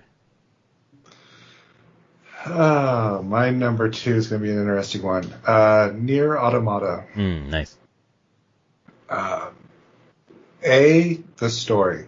The story on that one is absolutely amazing. It's even more so amazing when you get to the end, and that little mini game at the end when the credits are rolling, and then realizing what that actually represents was kind of mind-blowing for me. And then realizing that once you got through that, what happened was a never-ending story, essentially. And to me, that was like the loop, everything about it was just, it was amazing. And then when I was playing through again and again and again, coming at it and seeing the story through different eyes, knowing, since I knew more about it, the story just kept evolving for me. And the gameplay is amazing too. I mean, there's some quirks to it, but I still thoroughly enjoyed it. But the story on that was mind blowing for me. It's one that I still need to play. It's on my list, and I will play it eventually. Everyone who's played it and completed it said it's amazing. Like, coworkers, they're like, you just got to play and get to the end, and you'll be blown away. I'm like, okay. I just never have found the time to do it. Yeah, there's a lot to it that, and another thing to find out is that there is 26 different endings. Right. But yeah. Each letter's alphabet. Which is kind of not true, but is true. There's like 5 or 6 main ones, right? There's 4 main endings. But the other ones are you do something stupid and something happens, and then you get ending A, B, like you get one of the random endings. But it's just that there's a lot more depth to that world than what you initially think as you start playing that game. Because it seems so cut and dry, and then as you start playing through the game, you're like, holy shit, there's layers upon layers upon layers in this world. And the other thing that I thought was really unique with it was the mixing of the 3D world action and then the 2D stuff that you do and some of the other aspects of it. So, like hacking into other androids, it's a 2D little shooter, like 8-bit 2D shooter. Like, that's what it turns into, which is kind of funny. But it's interesting to see. And so it's, yeah. That's what I love about that game, is it switched the gameplay so often. It was pretty compelling in that way. Though I did not stick with it. Maybe I should go back. The ending... Seeing a theme there. Oh yeah, definitely of my life. What? Larry not finishing something? Yeah, the ending is... This is what I'll tell you. When I got to the first ending, it made me just want to go back through and find the other endings. Like, that's kind of how I approached it when I got to it. I was like, oh, okay. I wanted to see what else this world has to offer. And as you go through it and beat it more times, it keeps giving you a little bit more each time. What's the runtime on basically doing all the main endings? I don't. Ugh. Like 20 hours total, or like 60 hours? There's side quests in it too, so Yeah. It kind of depends. If you just try and mainline it, I think you can do one story. I want to say it was like under 10 hours you can do a mainline story run. Mm-hmm. I think. And don't quote me on that because it's been years since I've done this. Yeah, because I'm wondering how long to beat has it at 21 hours for the main story. And that's what I'm wondering. What would they count as the main story? Just the one run, like ending A kind of thing? Well, so it's always the main story. So this is I don't want to tell you because it kind of ruins the first ending. But just understand that there's a main story quest that gets you to the end credits, and then there's some side stuff that you can do off. Like there's other characters that say, "Hey, can you do? I need this done," or blah, like just the standard side quest shit.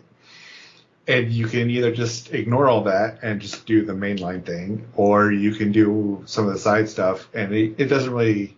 It'll give you more information about the world, but it also give you some more items. But it's not something that you miss massively if you don't do it in a playthrough. I definitely need to get back to that because this is the second podcast that I've heard that game being so high for this generation. I mean, you guys already know what my first one is, and if that didn't exist, this would be my number one. Right. That's crazy. Yeah. Okay. Like, hands down, between my 1 and 2, they're pretty close, but between like my 2 and everything else down below, they're not even the same league. And I love the games that I've mentioned beforehand, but they don't hold a candle to my top 2, period. Right. All right, that brings us to number 1. Anthony. Can you guess? Oh. What haven't I said, Larry? Because I would have said Persona 5. Would have said Hades. What the fuck haven't you said? It's like so obvious. Breath of the Wild. Oh yeah, duh. I thought we already talked about that, sorry. I've played through that game twice completely. I'm watching my son play it now on his own, and it makes me just want to play it again. I am not a person that gave a damn about the weapons degrading. As soon as I knew they were degrading, I'm like, whatever. Yeah. Okay, fine. I'll just roll with this system. Don't care. And never really became that much of a problem. I just loved it. Hit all the right notes on the exploration standpoint. And the key thing that I always find in that game when I'm playing it, there's always something new to see, to find. And the act of traversal to the things that you want to see or find is fun in and of itself. Climbing a mountain, jumping off, and gliding. Never got old. Still not old. You mentioned like the environment interactions and the material interactions, where it's a game that gives you, hey, there's this thing you might want to do over here. Like you clearly see it and you're like, how do I get there? And they're not prescribing how to solve the puzzle. Use the tools that you have, figure it out. You can do it any number of ways, like Eventide Island. Like, you're there. You've lost all your gear. Figure out how you want to beat this thing. Right. And it's up to you to figure it out. There's thousands of probably permutations on how you could approach Eventide Island.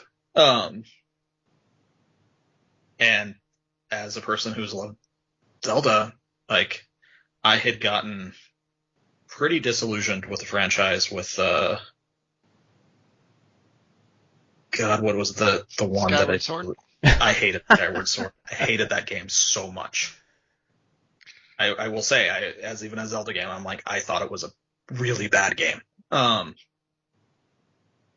It was slow and dragging, and I've been waiting. I liked A Link Between Worlds was very good. And that started giving me an idea of like, hey, they want to start, like, they're Nintendo and the team working on this and Miyamoto are wanting to change up the formula. Like, they see that it's growing stale and they need to drastically change it. And Breath of the Wild was pun intended, breath of fresh air in a lot of ways, and it made me excited to play a Zelda game again. And I loved it. A Link Between Worlds is actually my all-time favorite Zelda game. It's a really good one. And it was my all-time favorite until this. Well, agree to disagree. This became, and the only reason it was because I had the ability to, just on the giant open world exploration, I felt like I was exploring Hyrule, and piecing together that story. And yeah, I don't know. It has been, the probably my most favorite thing I've played this entire generation. And maybe it's weird because it blends into the work that I do, because this game is brought up constantly in conversation, not just from me, but other designers and everything, of being like, what can we learn from this? Mm-hmm. And it is a huge impact on design in games. So do the tools in Astroneer break down? Actually, no, and that's actually a problem in the design. Is that everything is static. You only need to ever build one of anything. Right. And for a survival exploration game, that kind of undercuts certain mechanics overall. Right. So, yes, that does get brought up of being like, wouldn't it be good if some things actually broke down, and you needed to work to repair them? Right. I think that's my key thing. It would be great if you could repair weapons in Breath of the Wild. Like, there's numerous ways that I feel like that system could be made better. I don't think it's perfect, but it never bothered me. I just rolled with it. And then I watch my son play, and he doesn't care at all. Which I'm like, okay. He just runs around, just smacks things, picks up the next weapon he can find, or skeleton arm. Doesn't matter. It all works. Well, his key thing is like exploring, right? He loves that part of it. He loves the exploration. Yeah. And that's his main thing that he loves to do, is he just wants to explore. I was just happy to see a big revitalization. Like, we're going to try crazy new things. And they did. And then they also probably made one of the better open world games around. Yeah, if they took the shield mechanic from Skyward Sword, where the shields did break down, but you could eventually upgrade them, and then the top tier shields did not break, and did that with the weapons and shields, to where like you had to get to pretty near fighting Ganon, but then you could actually work to collect items, do things, and then upgrade everything to go, okay, I'm ready for the final fight, or just exploring, and now I have weapons that don't break. If that was an option, I think that would add a lot and calm a lot of the people that do not like the weapon degrading down. Yeah, that also. Yeah. So, go ahead. The weapon degrading is not my qualm. It's how fast it happens. Like, it's literally... Yes, I've played a lot of this. It never degraded that fast. For me, it felt like I would get a sword and beat on two enemies, and it's like, oh, your weapon's about to break. I'm sitting there going, seriously? Well, the cheap stuff, yeah. The early stuff. Right. But I would have, like, the Guardian swords and right. the glowy blue swords, and I would do lots of camps with one sword. Right, but like one camp with a sword, I don't know. Like, it just felt like it just happened too quickly for me, especially in the early game when you don't have access to that. So I felt like a lot of time I'd go in, swing it, and be like, oh shit, I'm out, and now I'm running around trying to either find something or switch in my menu to open up something else and get it going. I don't know. It happened too quickly, and that's what was frustrating for me. I've played games like Souls games. Your weapons degrade, your armor degrades. If you don't repair it, that shit breaks, and then, oh well, now it's useless. And I think Brad made the comment, like, if I could repair it, or you made the comment, if I could repair it, and that would make it a little bit better. I don't know. I was very not discriminatory about using weapons. It was like, fine, if this is the system you want, and I'm not supposed to care about the weapons, like they're just a tool and they break, use another one. And especially once you started upgrading your inventory, I never ran out, never had issues. It was just like, what's the next thing I have? Cool, using that, Yeah, go. That's how I feel too. Or threw a lot of bombs. Like I just kept using my blue bombs. Of course you did. Very using the blue balls. Yeah. They're very pretty color. So I just rolled. I mean, that was the thing. I know that it's a controversial system. It just never stopped me from really enjoying the game ever. I just rolled with it. Yep. Me too. But yeah, I love that game.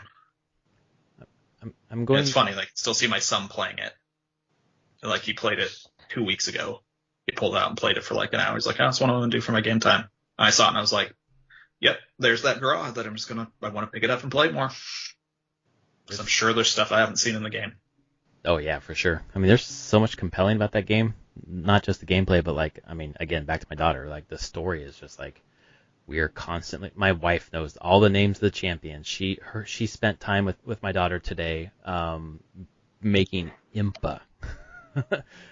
She didn't want old Impa. She wanted young Impa. So we had to go to the Age of Calamity and look up young Impa. Like my wife knows all the names, all the characters, the story. It's just there's something there. There's a hook there. Yeah. I'm gonna try to make up for missing Anthony's, and I'm gonna try to guess Brad's number one. Is your number one a game that came out in 2015 and involves a superhero? I believe so. Yes, I got it. All right. And here the actual funny story, because Witcher 3 did not make it on my list. Witcher 3 was the game I played while waiting for Batman Arkham Knight. Biding your time. I played through Witcher and finished it like the day or two before Batman came out, and then went right into Batman. It's like, I have some time to kill before Batman comes out. Oh, someone's been saying about this Witcher game. I'll try it out. Okay, this is pretty cool. I like this. But the whole time it was not, I was playing it to kill time to get to Batman. And I have since gotten the 240% Batman save on PC, Xbox, and PlayStation. That involves so many Riddler trophies. God. That's not that many, you big baby. Man. It's so worth it to see Riddler get taken down, and that fight is pretty cool too. Yeah, I do miss not having that fight. So the tank thing never really turned you off either then? Not really. I mean, I totally see everyone's points. Like the Deathstroke fight in Origins was far better than Deathstroke in Arkham Knight. Right. But I still enjoyed it. I'm much more of, if I just had fun, then it doesn't bother me. Yeah. And like to the Breath of the Wild one, I hated it, so I was not having fun with that specific thing, just personally. But then the tank in Arkham Knight, I always just had a good time with it. So I got to go do the Predator things, the normal Batman fights, and then the tank fights. So all of them were fun to me. I mean, the gameplay of that game was so fun. I really, really enjoyed it.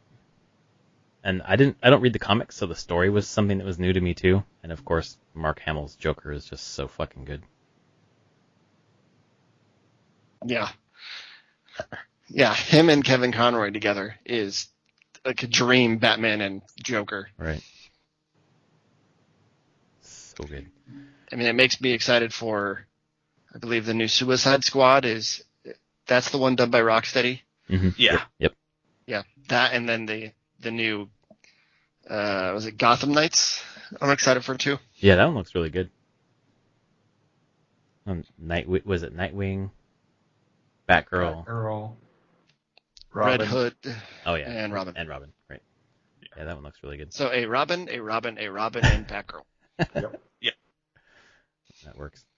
Except they don't have the good Robin this time around. Is this Todd? Is this Robin? Yeah. Yeah, we're not gonna go down this. That's Red Hood. Yeah, Todd is Red Hood. Yeah. And the Dick Grayson is Nightwing, the original. Right. Yeah, I remember that. Yep. One. Who's Robin then? Tim.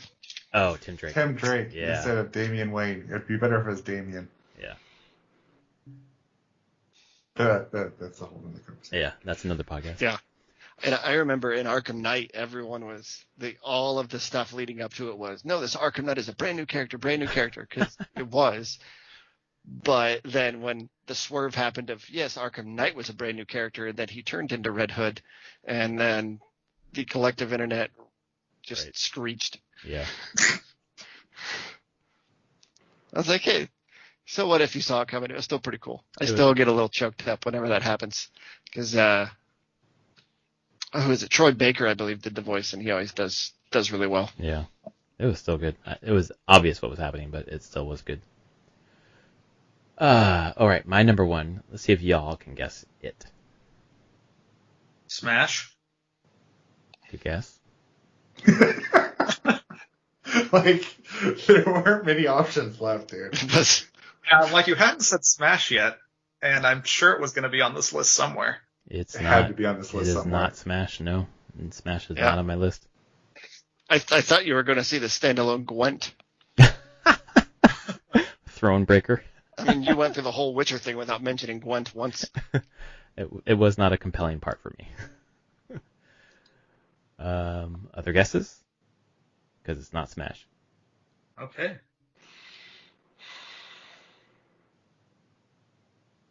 I'm trying to think what else has been out. I'm going to say not Mario Party. Oh, Jesus Christ, no. That one was fucking... No, not great.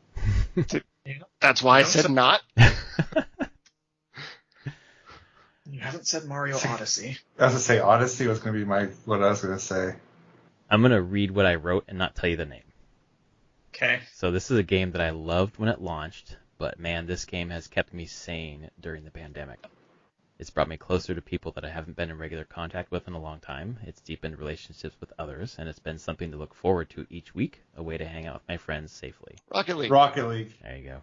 I look forward to Thursday nights so much. Other than the 10 seconds of fun in a loop, how they do that so well, it's hard not to be thrilled every time I play this game. When 2020 is gone, and 2020 as a period of our lives is over, whether that's in 2021 or 2022, I don't know, I look back on this game more fondly than any game I've ever played. It's not just a game, it's a place, and it's kept me whole. And that's why it's number one for me. I think without the pandemic, it would have been maybe 6, 7, 8, but this is more than a game at this point. So I would have thought it was running into other people would be your favorite game then. See, I didn't want to bring that up, but that is actually, yes, that's my 0. My 0 is running into How my can friends. I screw up someone else's play in this? Oh, I know. I'll ram them. It's how bad did Larry mess up? Well, how hard is he maniacally giggling? How has it been since it's gone free to play? Not bad. It's the same. It feels pretty much the same. Yeah, It's I feel like the guy at work was playing. He's like, there's a lot more people. I was going to say, I feel like we've won a few more games because new people, maybe?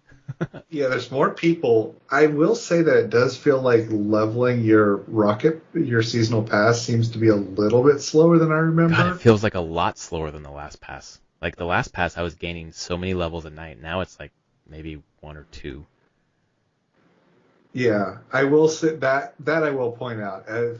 I'm pretty sure they dialed back how quickly you gain experience. Yeah. But then that's probably just to make you want to play the game more. Or pay to buy levels. I don't know. Right.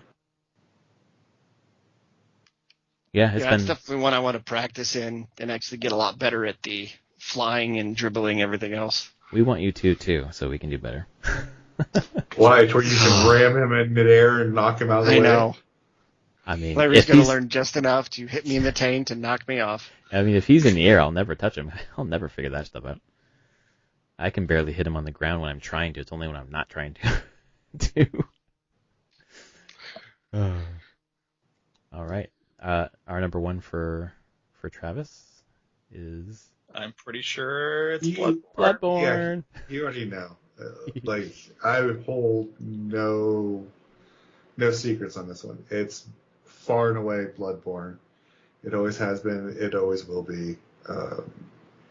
to me, it was From Software taking what they had done in Demon Souls and Dark Souls 1 and 2 and perfecting it. Period. The combat's faster paced, so it's more engaging. You can be punished for being too aggressive, but you can also be rewarded for being aggressive, so you have to find that right balance. And the fact that they took away shields to where you did the goal isn't just a turtle, which is all you did in Dark Souls 1 and 2 and Demon Souls, is you get a shield, you block, attack. Okay, block, attack. If you want to get better, you parry, but dodge is kind of an afterthought for most of it. You only use dodge for the big attacks. Then you get to Dark Souls, it's like, yeah, there is no block. You parry or you dodge. Those are your only two options. So you either get good or you don't get anywhere. And they continued everything that they've done before. The world is interconnected. You can move from one place to the next, and it just works. They figured out how to build it in a way that you could three-dimensionally build it, and it works for the most part. There's a few little areas where they trick you, and then the world itself, completely unique, completely new. I'm not even into that Lovecraftian world, but that's what they put together, and they did an amazing job with it. So to me, hands down, best game of the generation. And I don't know if or when I'm going to find another game that beats it, period. When From decides to make Bloodborne 2. I don't even know if they will. I don't know. I mean, Sony, it's kind of not just up to them, it's up to Sony as well. Yeah. I don't know. But I don't know if they could make it better. I don't. Maybe they can, maybe they can't. They improved on the Dark Souls throughout the process. I will not lie, but we'll see. I mean, I love Sekiro. That was a great.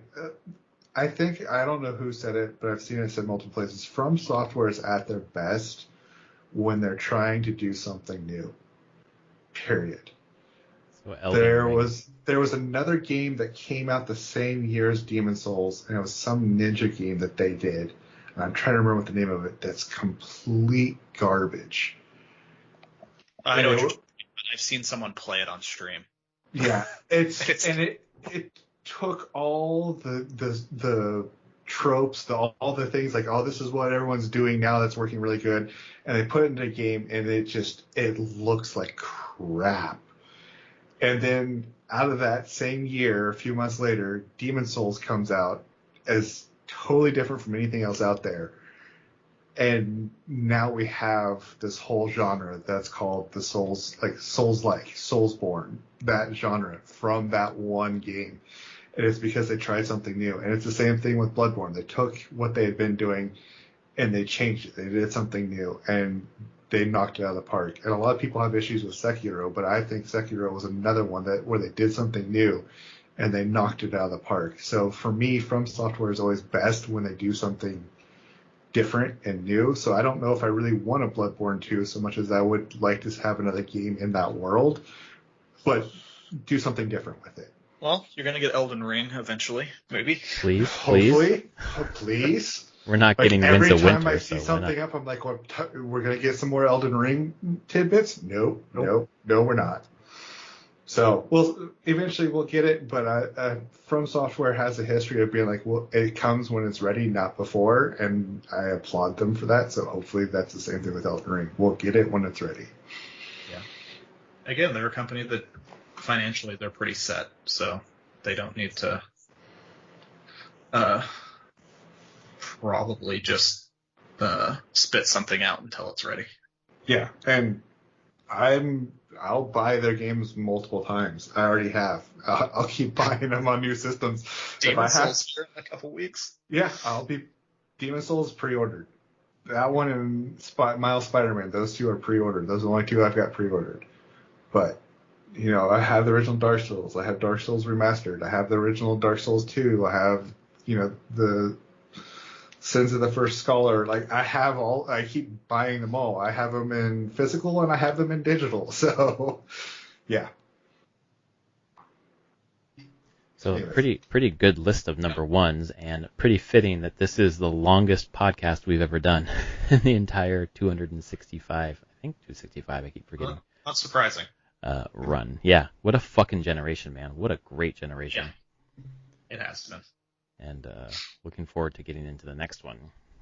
There's so many more amazing games that we didn't even touch on. Oh, I know. That's the thing that hurts me.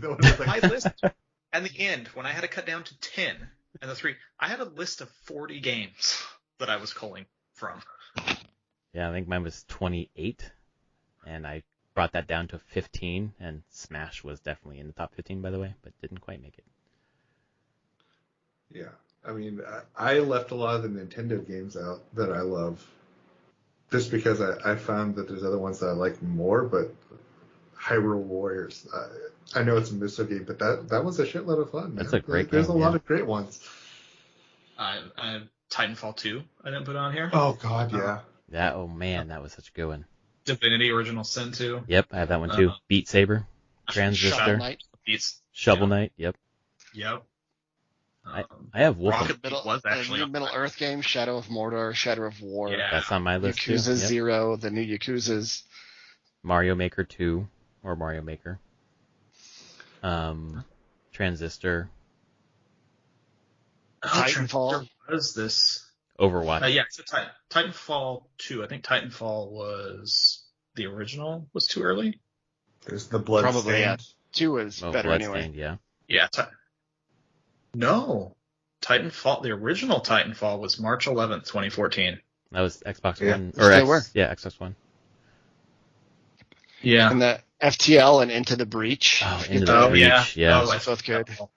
I had Mario Rabbids Kingdom Battle on mine. I think I'm the only one that really liked that one, but Surprised you didn't say Watch Dogs 2 anywhere in there. I have Watch Dogs 2 on this 27 game list. It almost made the list. God, that game was good.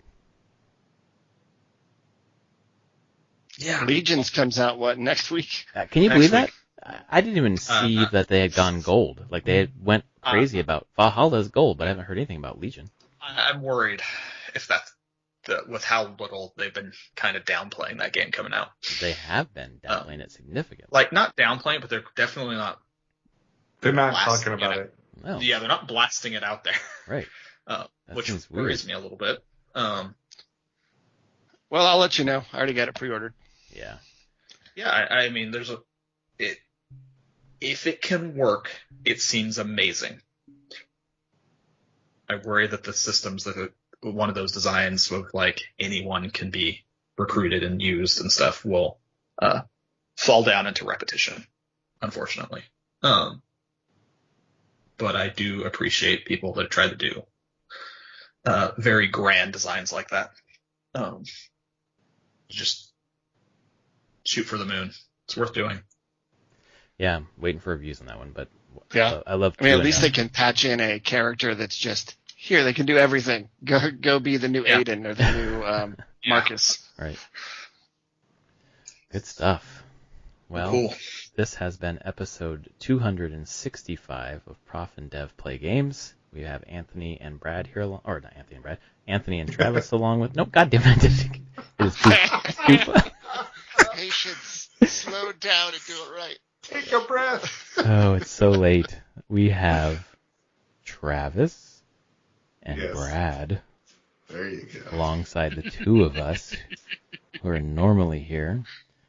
Thanks for joining us for this podcast, and we'll see you next week. If you liked our podcast, please tell your friends. If you don't like it, please tell your mom. And we'll see you next week. Later. Later.